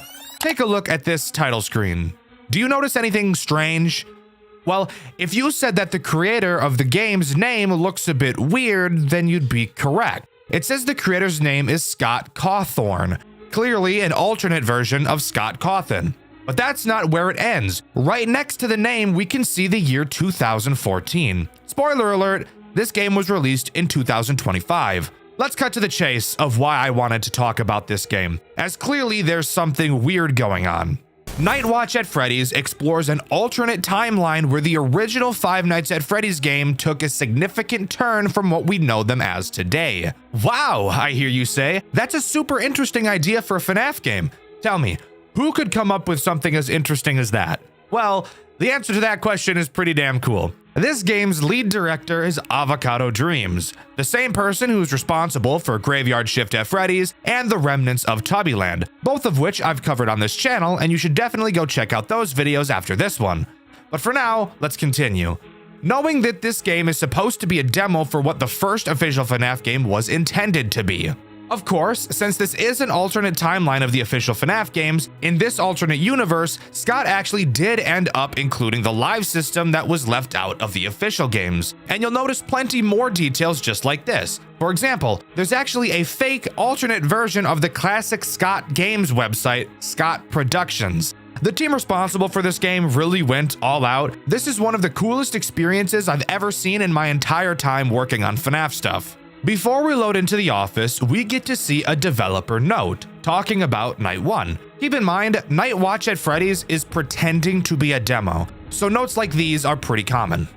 Welcome to Night Watch at Freddy's, or at least the prototype of it. Some things are still subject to change. For right now though, you can play through what's done of the game and get a feel for how it's going to end up. Night 1 begins, and we of course get a phone call from this game's phone guy. He gives the basic Night 1 spiel that we're all used to. However, he does mention how the breaker and power systems work. Of course, that's my job, so I'm going to be doing that instead. A few things you'll immediately notice about this game. The first, and in my opinion, biggest outlier is how the doors behave. You'll notice that they're already closed from the beginning of the night. You can open the doors and flash the hallways, and doing so increases your usage. Your light especially, but we'll talk about that more once we get into the characters. Moving on to your cameras, you'll notice another scrapped feature from the official games is present here, that being the original camera buttons, where they were originally intended to be circles that would project the direction they were actually facing in the building. Such a super small, cool detail, but if there's anything Avocado Dreams is good at, it's attention to detail. Only one animatronic is introduced on Night 1, that character being Bonnie. Of course, this is an alternative FNAF 1 after all, so keeping the overall order of the character introduction does make sense. Bonnie, as I'm sure you could have guessed, is pretty simple to deal with overall. Bonnie's goal is to get to your left door, exactly how he does in the original. However, the way you deal with him is different, and he also introduces a new mechanic in the form of points into the game. Once Bonnie reaches your left hallway, staring at him on the cameras will stall him. This will become integral once we start talking about another character that gets introduced. While you're stalling Bonnie, you will get 5 points around every 0.5 seconds. So the longer you watch him, the longer he doesn't move, and the more points you obtain. Something additional to note are your lives. If you are to lose all of them, you don't have to start all the way back on Night 1. Instead, your points will just get reset to 0. On top of that, after every completed night, you will gain 1 life. Anyways, back to talking about Bonnie. Once Bonnie reaches your door, you have to open it and hold your light on him until he goes away, which will happen pretty quickly, thankfully, because as I've said before, the lights will absolutely ramp up your breaker stress. Once Bonnie leaves, you'll want to close the door again. Oh my god, oh my fucking god, oh my fucking god, it runs. My chest, dude. Oh my god, don't do that ever again. Dang. No thanks. This mechanic does bring up an interesting and pretty scary point. The doors are closed by default, and if you don't open the door and flash Bonnie when he is there, he will jump scare you. So that brings up the terrifying realization. Bonnie is strong enough to open the door if he really wanted to. Put yourself in the shoes of the Night God for a second. If that doesn't scare the absolute piss and shit out of you, I don't know what will. But aside from that, that's all Bonnie does. Something additional I do want to point out about Bonnie is how fucked up and gross he looks. Why are his ears down like that? Tell me that's not disgusting. Dogs put their ears down when they know they did something bad, and cats put their ears down when they're about to do something bad. So what the hell does a bunny with its ears down mean? That I'm about to get back shots? Probably, and I don't want that. Nice job getting past the first night. Still wondering what I should do with that raccoon. If anyone has any ideas, please let me know. Night 2's phone call just explains one of the new characters. Additionally, Phone Guy says he's going to drop the script the company wants him to read and instead just tell some stories during the phone calls, which he doesn't end up doing this time around. However, towards the end of the call, his dog runs into a fucking door like a moron, and then he ends the call to go take it for a walk. I think that's supposed to be a hint for one of the characters this night introduces, because I have no idea what else that could be. Like the official FNAF 1, Night 2 introduces 2 new threats, Foxy and Chica. Let's go over Chica first, since she's pretty much just Bonnie with a small difference. She will do the same thing that Bonnie does, except she'll go to the right door instead. Same thing goes. Staring at her in the right hall will stall her, and while you stall her, you'll gain points. However, the difference with Chica is how you deal with her once she reaches your door. You still have to open it, but instead of holding the light on her, you have to flash your light at her. Now, come in real close and let me give you a little tip about clicking on things in almost any Click Team Fusion game. The way Click Team seems to register clicks can be delayed depending on your mouse position. I actually first noticed this during my playthrough of Tyke & Sons Lumber Co. a few months ago. If you keep your mouse stationary and click on something really fast, Click Team will not register every click you make. However, if you move your mouse slightly really fast, and then click again, then it will register every click. This is exactly how you can get Chica to go away really fast. If you jitter click your mouse and whip around the cursor in a small enough area over the lever, you will flash the light really fast, making Chica leave faster. Fun fact, you can also use this clicking method to ring the bell on your desk really fast and make your grandma's tinnitus act up. But you didn't hear that from me. The other character this night introduces is Foxy, who for some reason is gender swapped in this game. Not really sure on that decision. Maybe Foxy was going to be a girl in the official games, but Scott changed it, and this game is drawing from that. Or who knows, maybe Avocado Dreams just wanted a female Foxy. Either way, it's not really important. Foxy almost works the same way she does in the original. She still has multiple phases she will go through before charging at your office. However, I'm unsure if being on the camera stalls her this time around.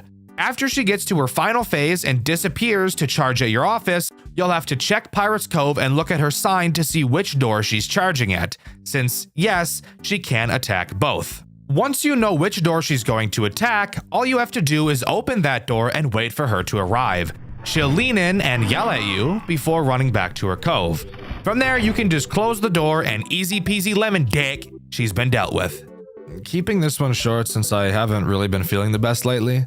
The more I work on this project, the more I feel like it's not aligning with what I've learned over the years. The overall themes are just... I guess it's just something I'll have to get used to. Hopefully it won't impact development too much. Also, I keep getting questions on how to deal with the Golden Freddy. The statue in the entrance doesn't move. There's not even any coding for it to move. I don't understand what you all are talking about. Night 3's phone call is an interesting one. It begins with the phone guy telling us about his dog running into the door. Idiot ass dog. Cats are way better anyways. He starts talking about the new character, a puppet, and about how it really creeps him out. You can tell by the sound in his voice that he really doesn't like this thing. It freaks me out. He explains how to deal with it and abruptly ends the call by yelling at us to not let it out of our sight. So, as I'm sure you could have guessed, the new threat on this night is the puppet, which I'm sure you already knew was not in the original FNAF 1. So, how is this character going to work? Well, it's probably one of the most nerve-wracking, stressful, and anxiety-inducing characters in the entire game. Occasionally, you will hear a sound cue, one that I can't really describe with words. It's really weird. Anyways, when you hear it, the puppet will appear on one of 4 cameras at the bottom of the map at random. It will either be in the bathroom, the show stage, the party room, or the kitchen. You will have to find which 4 of these cameras it's on and hold the stop button like a music box to make it go away. If you don't do this in time, the pup pet is going to pup plow on that pup pussy. Jesus Christ, what is wrong with me, bro? Oh my God. Put me in a fucking cage, dude. Overall, it doesn't add anything too crazy to the mix so far. Your strategy at this point should be watching Foxy and the two Halls, staring at Bonnie or Chica to desync the two from attacking at the same time, and whenever you hear the sound cue, go deal with the puppet. Overall, not too bad, but night 4 is when things really start to ramp up. This is getting a bit crazy. I thought adding more depth would increase the replayability, but it's honestly overwhelming. Maybe I'll just change it so Freddy only appears during the power outage, but that might be a bit lame. Time will tell, I guess. I'm worried that having so many different things to do might be too much. Also, added the ability to ring the bell on the desk. Thank Lane for that idea. Night 4's phone call gets pretty serious. The phone guy explains that the animatronics are not acting right at all, going places they shouldn't be going, snapping their jaws shut, which they shouldn't even be programmed to do. He mentions Freddy specifically, and how one time before showtime, they found him in the garage of the building, staring at the main power breaker. So yeah, that sounds like Bad News Bears. Get it? Bears? Like Freddy because he's yeah, you get it. Night 4 introduces this game's final threat. Obviously, it's Freddy. And Freddy ties this game's loop together by single-handedly being the most stressful character in the entire game and making every other character feel 10 times more stressful than they already were. Just like the puppet, Freddy will occasionally laugh. When he does, that signifies that he has moved cameras. Freddy can move between only 5 cameras, and getting to your office is not a concern of his. When he moves off the show stage, he will either go to the bathrooms, the party room, the back room, or the kitchen. If at any point you hear him move and you can't find him on any 4 of those cameras, then that means he's moved to the garage. The garage camera, of course, has no video feed. So the only way to know for sure if Freddy is in there is by checking the 4 other possible cameras he can be in. When you know he's in the garage, you will be able to use the garage's camera scanner. The scanner will then shock the absolute living shit out of him and make him piss off. If you don't shock him fast enough, he will punch the shit out of your breaker and you will completely lose power. So there you go. There is every single character at the same time. Can you see how stressful this could be? Having to constantly watch Foxy, having to balance stalling Bonnie and Chica, balancing your power usage and your camera usage and the power aids that will happen when you use your lights, and on top of that, having 2 characters that will require you to, at random, play a stupid fucking find them on the camera mechanic game. While having one of those bullshit characters also mixing in a small music box mechanic at the same time. Does that sound a little bit overwhelming? If you said yes, that's because it kind of is. But in all honesty, I love this gameplay loop. Sure, I'm not a fan of the find them on the camera mechanics at all, but somehow this game manages to make every single action you do feel satisfying. It's really hard to put into words, and I would highly recommend you check this game out for yourself, or ideally watch my full playthrough over on my second channel, Dxtr Black. Link in the description. Nothing really to mention here. I'm just so unsure of everything revolving around this project right now. The ideas are definitely there. I'm proud of the models, the atmosphere's in place, but something still feels so off. I'm really unsure if people will enjoy this, especially with how grim the story is. When I explained the story to my mom, she went pale and just asked me, "What are you thinking?" Just a few weeks ago, I'd have had the answer. Now I'm not so sure. Is this really something anyone would want? Would a story like this really be part of his plan for me? I don't know. I guess it just really goes to show I'm out of my depth completely. There's one more thing I want to try. There's only one way to find out if I'll be satisfied with it though. Night 5 introduces nothing new, just being a harder version of Night 4. But it's clear from the developer notes that the dev is really starting to doubt themselves. And trust me, the phone guy is having a mental breakdown as well. Hey, glad to hear that you're alright. I was worried since, you see, there's sort of something I've been wanting to tell you, and it's kinda... Okay, no, I can't do this anymore, dude. Everything's gone wrong, and I think I know why. On your first night, I told you about a birthday party that went bad way back, yeah? I was keeping quiet on the details. It's a sensitive subject around here, but during the party, the animatronics started going crazy. Kind of like they've been recently, and before anyone knew what happened, the power went out. Kids were screaming, parents were running around, and we were doing everything we could to get the lights back on. But by the time we did, the birthday boy was gone. We couldn't find him anywhere, and no power meant no cameras, so we didn't have any leads. Not until our night guard didn't clock in for his shift. He hadn't missed a single shift before then, and he would have known exactly how the camera systems worked, so people filled in the blanks. Started a manhunt. Management tried to forget the whole thing, but the town sure didn't. And now it's looking like it's only gonna get worse.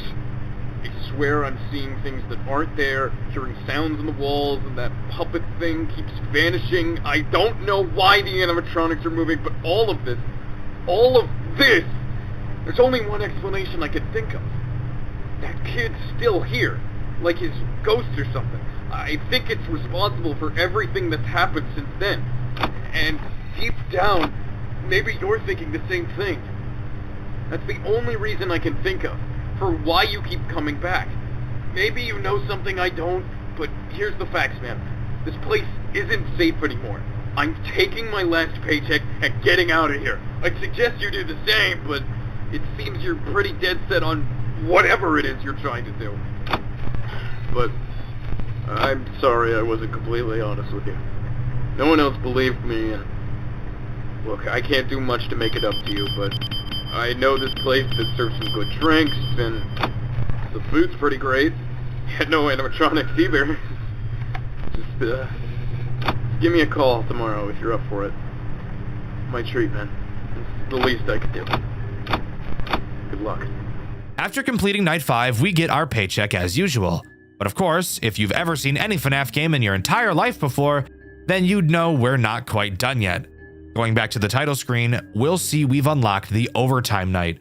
And surprisingly, it is not just a harder version of Night 5. Overtime Night starts with a phone call, not from the phone guy we've been hearing so far. If you remember, he said he was quitting, and exactly that he did. The phone call we get tonight is from a woman, talking about how employees have been spreading rumors about the animatronics and monsters, all of which we know is true. She says that all the employees who have been spreading these rumors will be docked pay, which I'm no expert, but I'm pretty sure that's illegal. And with that, Overtime Night begins. Let's just start by getting one thing out of the way. This night is stressful. However, it's really fun. The entire game is really fun. When I first heard this game was made by Avocado Dreams, I was really scared it was going to be incredibly fucking hard like Graveyard Shift and Remnants of Tubbyland. But to my surprise, while yes, this game definitely isn't easy, there is very little RNG that is overwhelming, and I was actually able to complete this night. Overtime Night introduces one final threat, which this game calls Jailbird. Jailbird is not at all a hard threat to deal with. I feel like she serves more as a nuisance character that you need to spend time on more than a threat that will actually get you killed. Editor, don't you dare think about playing the clip where I died to her. You know full well I died there because I didn't fully understand how she worked yet. Don't even start with me, Buster. You're on thin ice, bitch! Ooh! Ooh! What the fuck was that thing? Whoa, whoa, what the hell was that thing? Jailbird will wander around your cameras in an attempt to get to your garage. When she gets to the garage, she'll start to open the garage's door. When it opens, she will, for some reason, be at the front door to your office, which up until this point has never been used. If you take a look at the map, I'm not entirely sure how her opening up the garage door makes her end up here. That doesn't make much sense to me, and is why I didn't fully understand her at first. Editor, piece of shit! When you know she's behind that door, you will have to quickly spam open and close your camera. This will make her slowly emerge from behind the door and eventually leave your office. How does this make sense whatsoever? I have no idea. Don't question it. Boss character, hooray, hooray, weird shit! This night is very fast-paced, but because of the way all of the mechanics in this game work together, it serves to be an incredibly satisfying and enjoyable night overall. The difficulty is definitely high, but it is in no way overwhelming like some of Avocado Dream's other games, which I, as someone who is dog shit at FNAF games, can really appreciate. Of course, you also have your custom night, but on top of that, after beating overtime, you get access to aggressive mode, an optional setting you can use to play through the entire game again with all of the characters having movement opportunities more often. I, for obvious reasons, did not try to complete this mode. However, I know there are some people crazy enough to complete it, and I congratulate all of you who were able to, because watching playthroughs of aggressive mode is actually insane. And of course, it wouldn't be a FNAF game without some secrets and Easter eggs, so we might as well cover those as well, right? The first Easter egg is a Golden Freddy Easter egg. I'm not totally sure how it's pulled off, but just taking a look at the video I found, it seems like you need to flip your camera up and down a few times, then sit on the show stage camera. Golden Freddy should start reciting a Bible verse. Interestingly enough, the Bible verse he's saying is about Hebrews who created a golden calf to worship right before they were freed by God, Exodus 32:31. Afterwards, when you pull the camera down, you'll get this jump scare. In one of the earlier dev notes, the developer mentions a raccoon character that they didn't know what to do with. So during my playthrough, which you can see over on my second channel, Dxtr Black, I thought the final character in the overtime night was going to be this raccoon, but obviously I was wrong. However, there is a chance you can find these renders of him throughout the game. But as far as I'm aware, that's all Night Watch at Freddy's has to offer. I'm pretty confident that we will be getting more games in this series, since it seems the developers' dive into turmoil is only just beginning. And you better believe I'll be around when and if those sequels or prequels come out. Overall, I think Night Watch at Freddy's has become my favorite Avocado Dreams fan project. And no, that's not just because it was the only one I've been able to beat. I think the idea for the story is incredibly unique. The character designs are great, the game mechanics are literally amazing, and every character works together so well. And of course, it doesn't rely too much on RNG. But let me know what you think. Do you agree with me, or do you think this is easily the worst fan game Avocado Dreams has ever worked on? Let me know in the comments below. In my FNAF 2 Reimagined video, I asked you guys what official FNAF game you'd want to see reimagined next, and my favorite answer was everybody who said FNAF 3.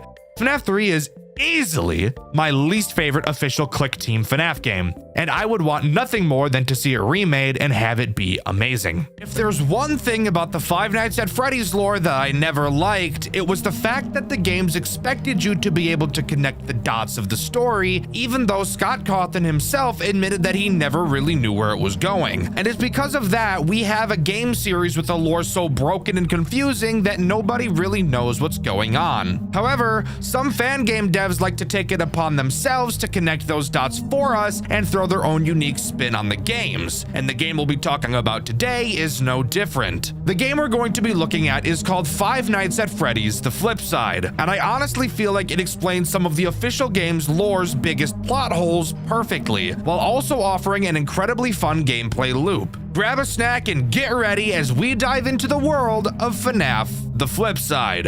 Hello, Frank? It's me, Henry. Listen, I know you don't work with us anymore, but I really need some help. And I wasn't sure who else to call. We're supposed to test some prototypes for a client. But you know how things are at MCM these days. We're overloaded with projects. If you're available, could you come to Fredbear's? The testing will take place there. I'll make sure they leave the front door open for you. Once you get there, give me a call. There should be a phone in the storage room. Oh, and before you ask, yes, I'll make sure you'll be paid handsomely for this. All right, Frank, I'll be waiting for you.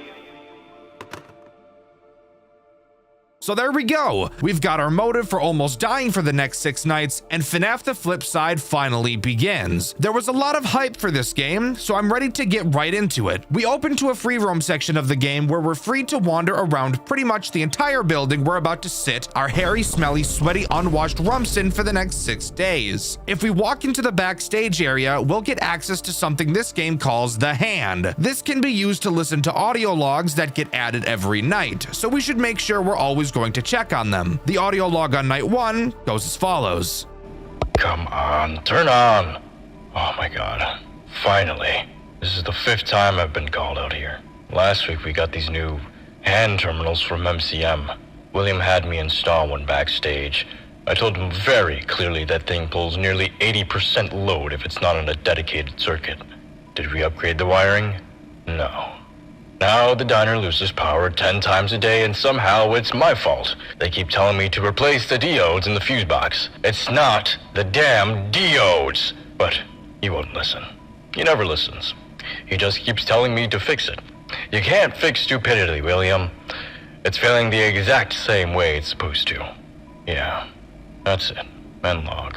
I'm on the same page as Daniel here. This is the exact type of bullshit you would expect a stupid, out-of-touch old boss to say to you. Moving on, there are also some collectibles we're told to find. If you couldn't guess, these are needed for the true ending of the game, so make sure you're picking them up unless you want the bad ending for some reason. I would tell you where these bobbleheads are located, however, it seems to be completely random. There was one time it was on the stage, but apparently that was just a bug and it wasn't supposed to happen. So I really have no idea. Just go find them. There's no threats during these sections, so you can take all the time you need. All right, with that out of the way, we can finally jump right into the night sections. And what's a better thing to start talking about aside from the tools at our disposal, like I also like to do at the beginning of these videos. I'm just gonna talk about the camera system because that's literally all that's relevant on this night. It's a camera system. That's really it. The buttons are on the right side of the screen instead of being on a map, so that's pretty cool, I suppose. And on one of the cameras, you can see a window to the street where you can actually watch cars pass by, which I do think is super cool. Really puts you into the immersion that, yes, this is a real place and there are people around. It's a really good way of making you feel more alone, knowing there are people outside of the building who could help you, yet nobody is going to. It's a super creepy thing to think about. If we look at the stage, we can see that the animatronics seem to be characters you can see in the final section of Secret of the Mimic, which I do think is actually super cool. I have yet to see a game that uses those specific characters together, so this could be fun. Oh yeah, I should also probably mention that this game is made by Toaster Dev, the same guy that made FNAF Legacy, and it was also worked on a bunch by Weirdo Speed, another very popular FNAF YouTuber and game dev, so you already know this game is about to be crazy. Now, moving on to the first threat this game and night introduces, that being Fredbear 2.0. I'm just gonna call him Fredbear since that's a lot less typing. Fredbear does not have a lot of places to go before reaching your office. He starts in camera 6 before moving to camera 8, -1. No, I'm not saying it. Fuck you. Then he goes to camera 5, which if you're not looking at your camera while he goes from 7 to 5, you can actually see him walking across the doorway to your office, which is just so fucking cool. I love it when games do shit like this. Holy fuck, I'm gonna skeet everywhere. Anyways, from there he will walk back across the doorway and appear to the left of you. From here, you will enter a quick time minigame that you will need to complete to save your life. This is explained as like some programming that you're doing to Fredbear or something. I don't really know. We don't even lay our hands on him. You will have to use WASD for this minigame. When he enters your office, a timer will appear along with one of the letters. You will have to press through multiple of the letters before the timer runs out or he eats your butt. If you ever mess up a key press, you don't die immediately, but the timer will drop by a few seconds, making it all the more likely it'll eat your butt. But if you can defend yourself from him, he'll teleport back to camera 6 and the cycle will repeat itself. I guess I should also mention that when he's making his way to your office, your cameras will turn yellow with a message telling you that Fredbear is coming. But you shouldn't really need that since you'll be able to hear his loud ass clanker feet making their way towards you. But with that, this night is easy and we can move on to the first post-night minigame. Hooray! Yippee! This post-night minigame is very annoying, I can't even lie, and for a reason that really shouldn't even be apparent, yet apparent it is. The goal of this minigame is to repair Fredbear. The way we do so is both easy, yet doesn't really make any sense. We'll have to pull up our maintenance monitor and drag several shapes into their respective places. You know that square hole game everybody had as a kid? Yeah, it's that. Why the fuck does this fix Fredbear? I literally have no idea at all. Every time you successfully drag a shape, your progress will increase by 2%. Get it to 100 and you complete this minigame. However, you may have noticed I haven't complained about anything yet, which just can't be the case. Fredbear will randomly attack you throughout this minigame. Dealing with him is simple. When he attacks, he automatically pulls your monitor down, and all you have to do is quickly boop his nose to reset him. Apparently, his nose is a button that resets his facial recognition. Sure, buddy, just say you took inspiration from FNAF shitpost. It's okay to admit it. I know, I'm a genius. Now, that's not a problem. No. The problem is these stupid fucking shapes. You would think that the shape at the top that you have to drag would change each time you drag the shape and drop it where it needs to go. But no, that would make too much sense. Instead, what really happens is that the shape will randomly change every 1.5 seconds, regardless of whether you're holding it or not. So you could be just about to drop the square into the square hole, and all of a sudden it turns into a fucking rhombocosydodecahedron at the last second, and now you lose. And what does losing mean? Well, it drops your progress by 20%, and each shape only gives you 2%. Are you fucking me in my dick hole right now? You've got to be kidding me. That's so rape. Oh yeah, and since I'm saying semi-offensive words, I might as well add another one to the list. I saw a guy in my comments recently who timestamped the first time I said the dreaded R word in my video. My guess is they're doing this in a piss-poor attempt to be passive-aggressive, so here, this one's just for you, retard. Moving on to night 2. Night 2 begins with a free roam section. Of course, we could just start the night, but why do that when we could listen to an audio log instead? Yippee! Hello? Is this thing on? Finally! I need to get this on record, because if I don't, I'm going to lose my mind. I've had to clean out the fridge in the kitchen again. This is the 5th time this week. The 5th! Isn't this supposed to be the janitor's responsibility, or maintenance, or literally anyone who isn't the head chef? Because last I checked, I was hired to cook food. Yet here I am wondering how this place is still legally allowed to operate. And the fridge? Oh my god, the fridge. I don't even know where they dug this thing up, but it's like it was designed to ruin food. Milk spoils in 2 days, it's not even refrigeration, it's practically accelerated decomposition. I swear it'd be safer leaving the food out on the counter. And don't even get me started on management. William especially. Every time I bring this up, he waves it off like it's nothing. We'll look into it. Yeah, sure. You've been looking into it for months. We've poisoned what? 5 customers because of it? 5! Yeah, I can't do it anymore. I quit. Once again, just adding to the conclusion that William is an out-of-touch boss. Who would have thought? It's not like he does really questionable weird shit like all the time. That would be absurd. Oh yeah, grab a bobblehead wherever the fuck it is, and we can jump into the night section. Night 2 introduces one new threat, that being Spring Bonnie 2.0, who, of course, I will just be calling Spring Bonnie since that's easier. And Spring Bonnie also isn't too big of an issue, but could easily become a problem if you let him get out of hand.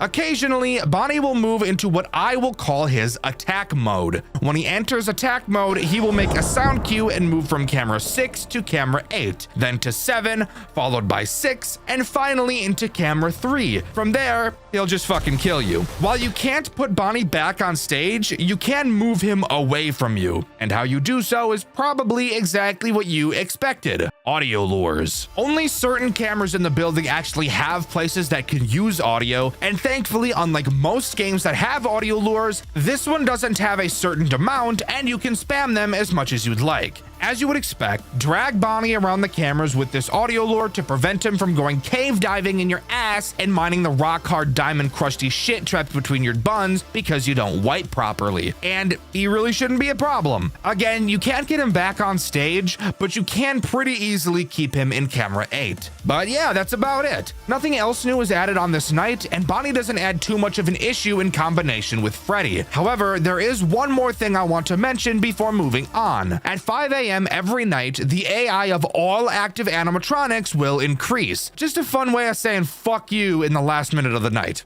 Amazing. On to the Night 2 post-night minigame, which is nowhere near as frustrating as the first. This time we're fixing Spring Bonnie, and the pattern for completing it is the same. The only difference is the minigame itself on the monitor, and how to deal with Bonnie. Dealing with him is simple. When he attacks, just use the speaker to play music and he'll calm down. Now for the minigame, which I actually really like. A small rectangle will bounce back and forth across the screen. In the center of the screen, you'll see a little bar. As the moving rectangle passes over the bar, you'll have to press space. For each successful press you make, you'll gain 2 to 4% progress at random, and the rectangle will start moving a little faster. If you ever miss a press, you'll only lose 5% power, so clearly they were out of their fucking minds when they designed the first minigame, but who knows. Anyways, one more thing I should mention is that after each minigame, we get a number for a code that we can type into the hand unit during the free roam sections. So yeah, just make sure you're writing those down.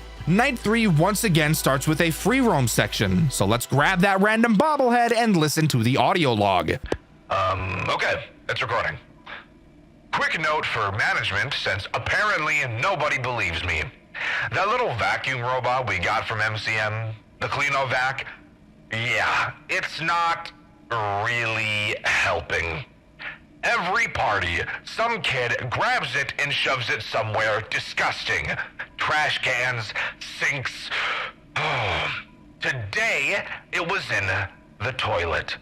The toilet! I'm the one who fishes it out with gloves, and I'm the one who has to clean it, dry it, fix it. Every single time. It's a vacuum, not a toy. If I find it in the toilet one more time, I'm not saving it. I'm letting it die, and I'm telling William it was water damage. Yeah, that's all. Bye. In case you guys were interested and couldn't tell, that character was played by me, and the name they gave that character is incredibly clever, being a triple entendre. Love you guys. Anyways, yeah, I find it funny how I talk about how much I hate kids in my videos, and then I get to play a character in a game who yells at kids. Perfect for me.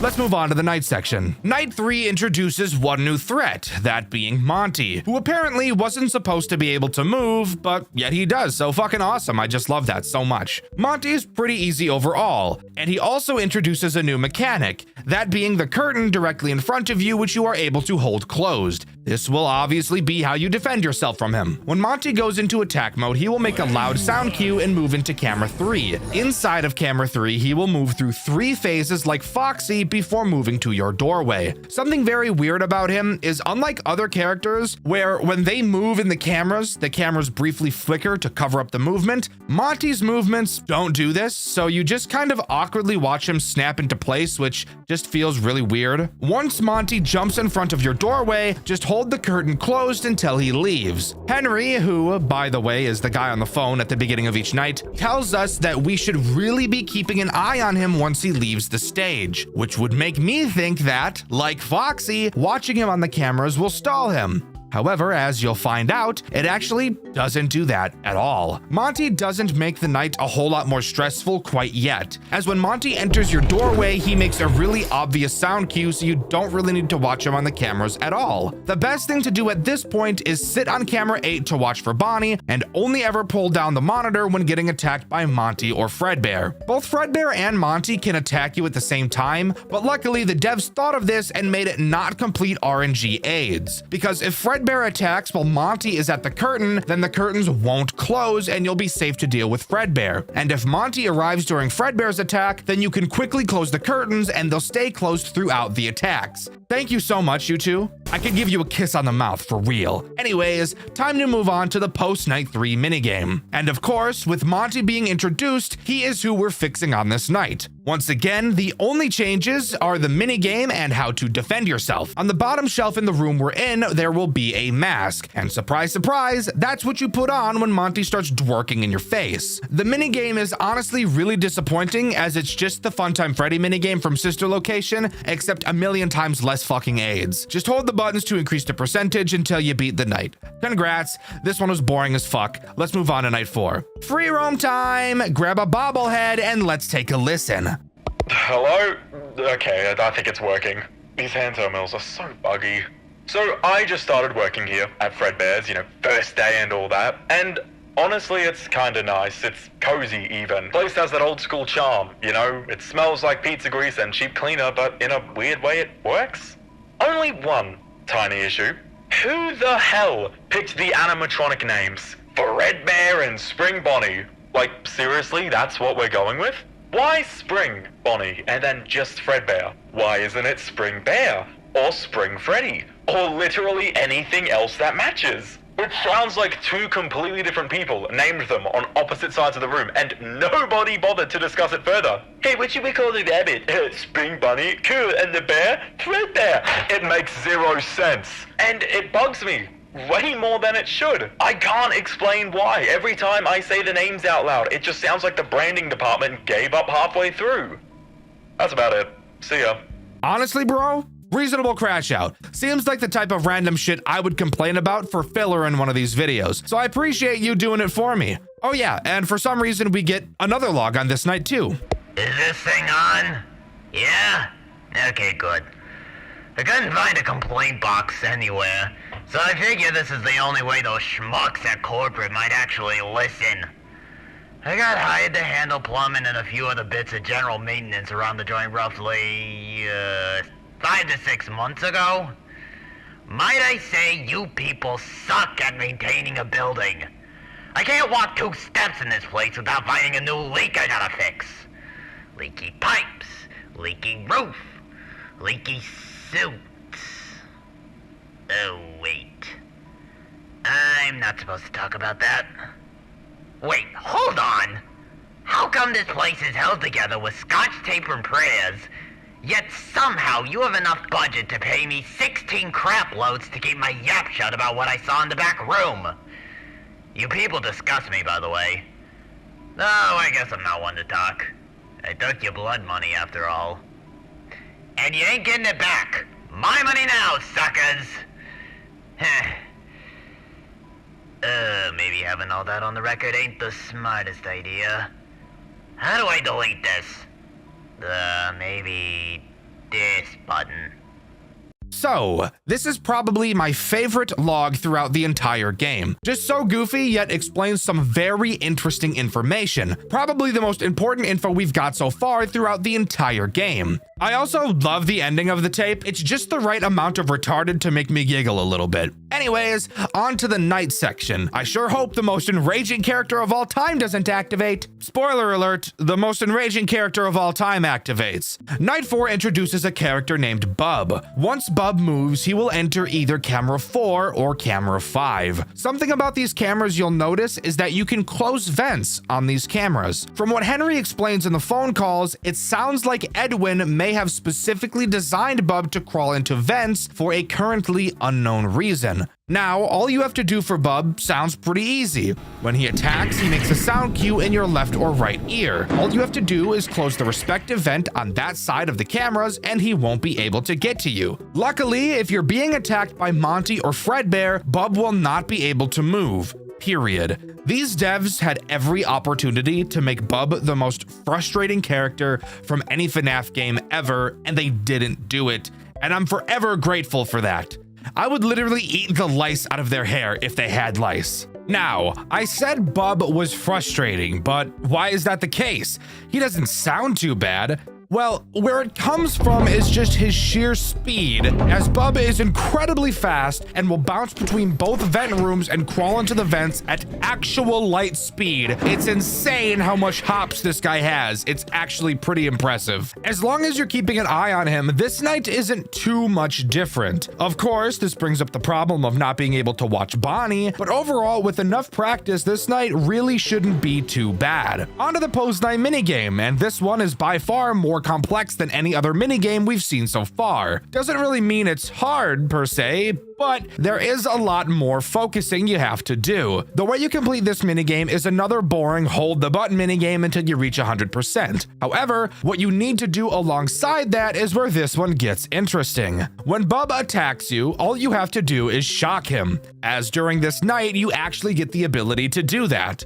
You also get access to an additional monitor this time around that acts kind of like a FNAF 3 repair panel. In it, you have to keep Bub's integrity charged and continuously charge your shock button or else it won't work. The lower Bub's integrity is, the more often he'll attack, and of course the more often he attacks, the less power your shocker is going to have. The best strategy I found was every 10% of progress I made, charge the generator and shocker a little bit. And of course, deal with Bub whenever he decides to have a seizure directly in front of you. But with that, we get another piece of the code and we can move on to Night 5. Of course, Night 5 starts with a free roam section, so let's listen to that audio log.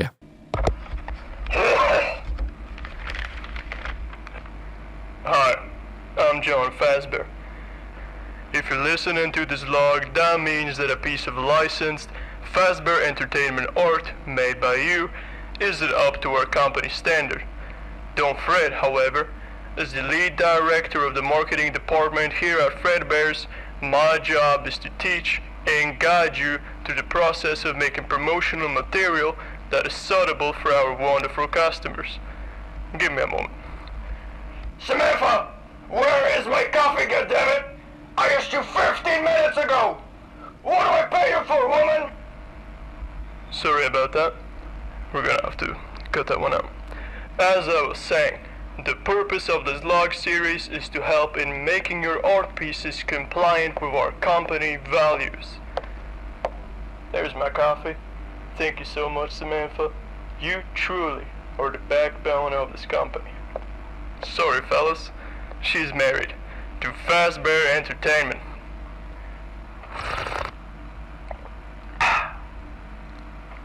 Where was I? Right. Refusal or failure to comply with our strict company marketing policy will result in job termination, military discharge, legal action, loss of company benefits, impounding of vehicle, loss of hearing, degenerative bone disease, beheading. Yelling over coffee is crazy, bro. Moving on, there is actually a final audio log from William Afton. However, as you can probably tell, yeah, we're not gonna be able to listen to this one because it's a bit broken. I'd be willing to bet that William did something to the hand unit so that nobody could listen to whatever it is he said. Also, now is the time you'd be able to put in the password you've been piecing together throughout the nights. I have no idea if this code is random per game, but I'd be willing to bet it probably is. After entering in the password, we see blueprints of the Mimic, along with an audio log from Edwin himself. It goes as follows. Will, hey, the mascots have been fully upgraded. You won't have to worry about wearing those ever again. Unless you really want to, anyway. Henry will bring them in Saturday morning. I don't want to brag, but I think I might have struck gold with this one.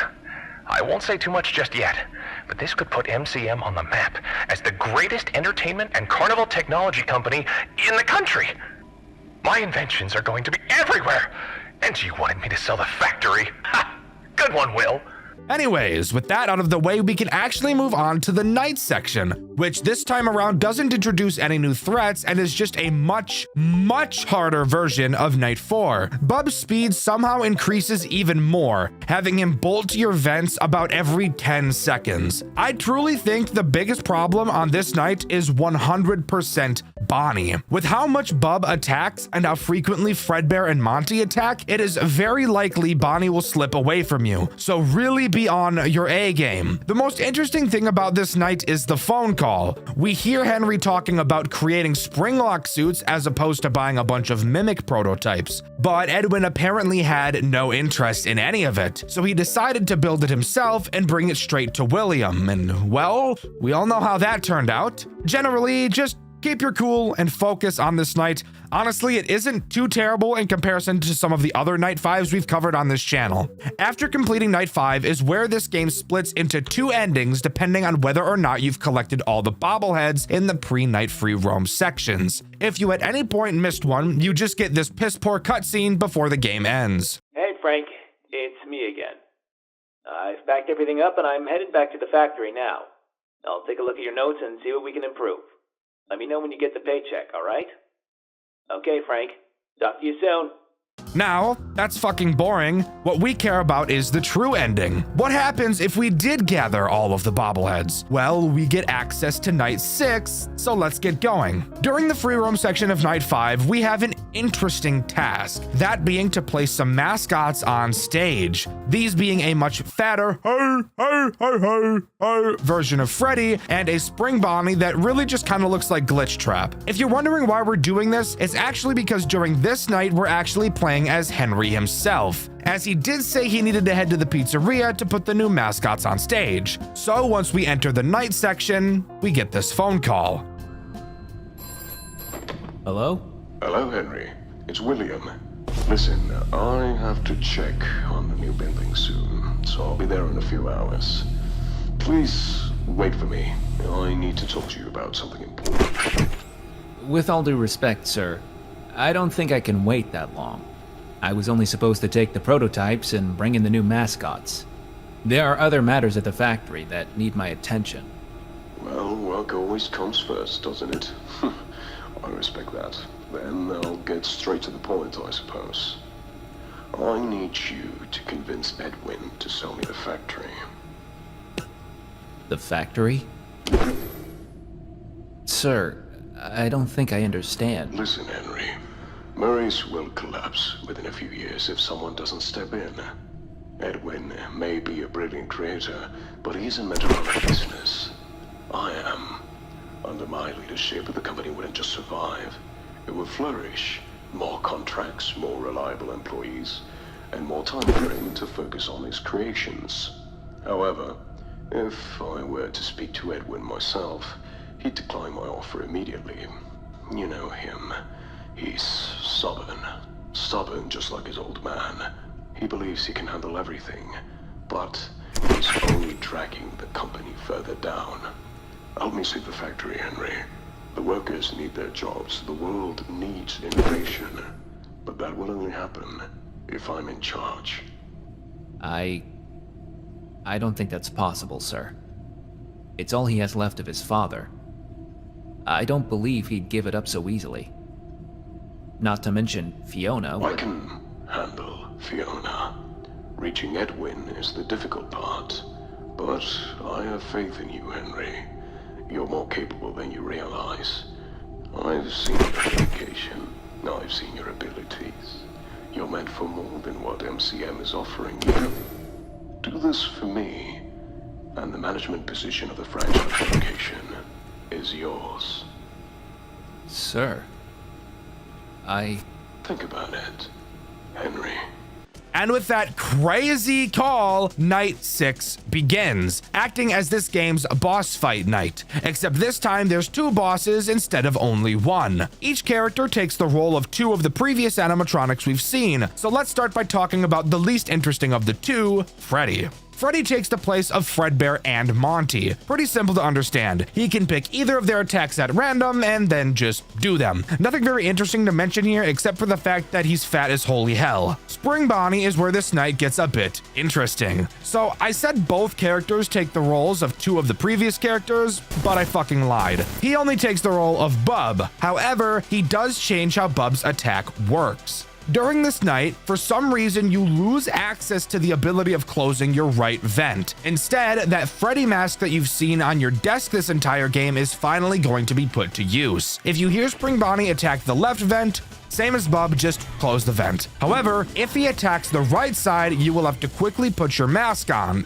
And I mean, like, really fast. It is fucking crazy how fast this rabbit is. Now here's the crazy part. Both Freddy and Spring Bonnie can attack you at the same time. So I recommend that every time you pull your camera down, you put your mask on, since you can deal with Freddy while it's on, and if Spring Bonnie decides to attack at the same time, you're screwed. And really, the only camera you need to be watching throughout this night is the left vent camera to be checking for Spring Bonnie, because even though he makes a sound cue like Bub, he is way fucking faster. But if you can keep yourself on your toes all night, you'll complete Night 6 and get this final cutscene.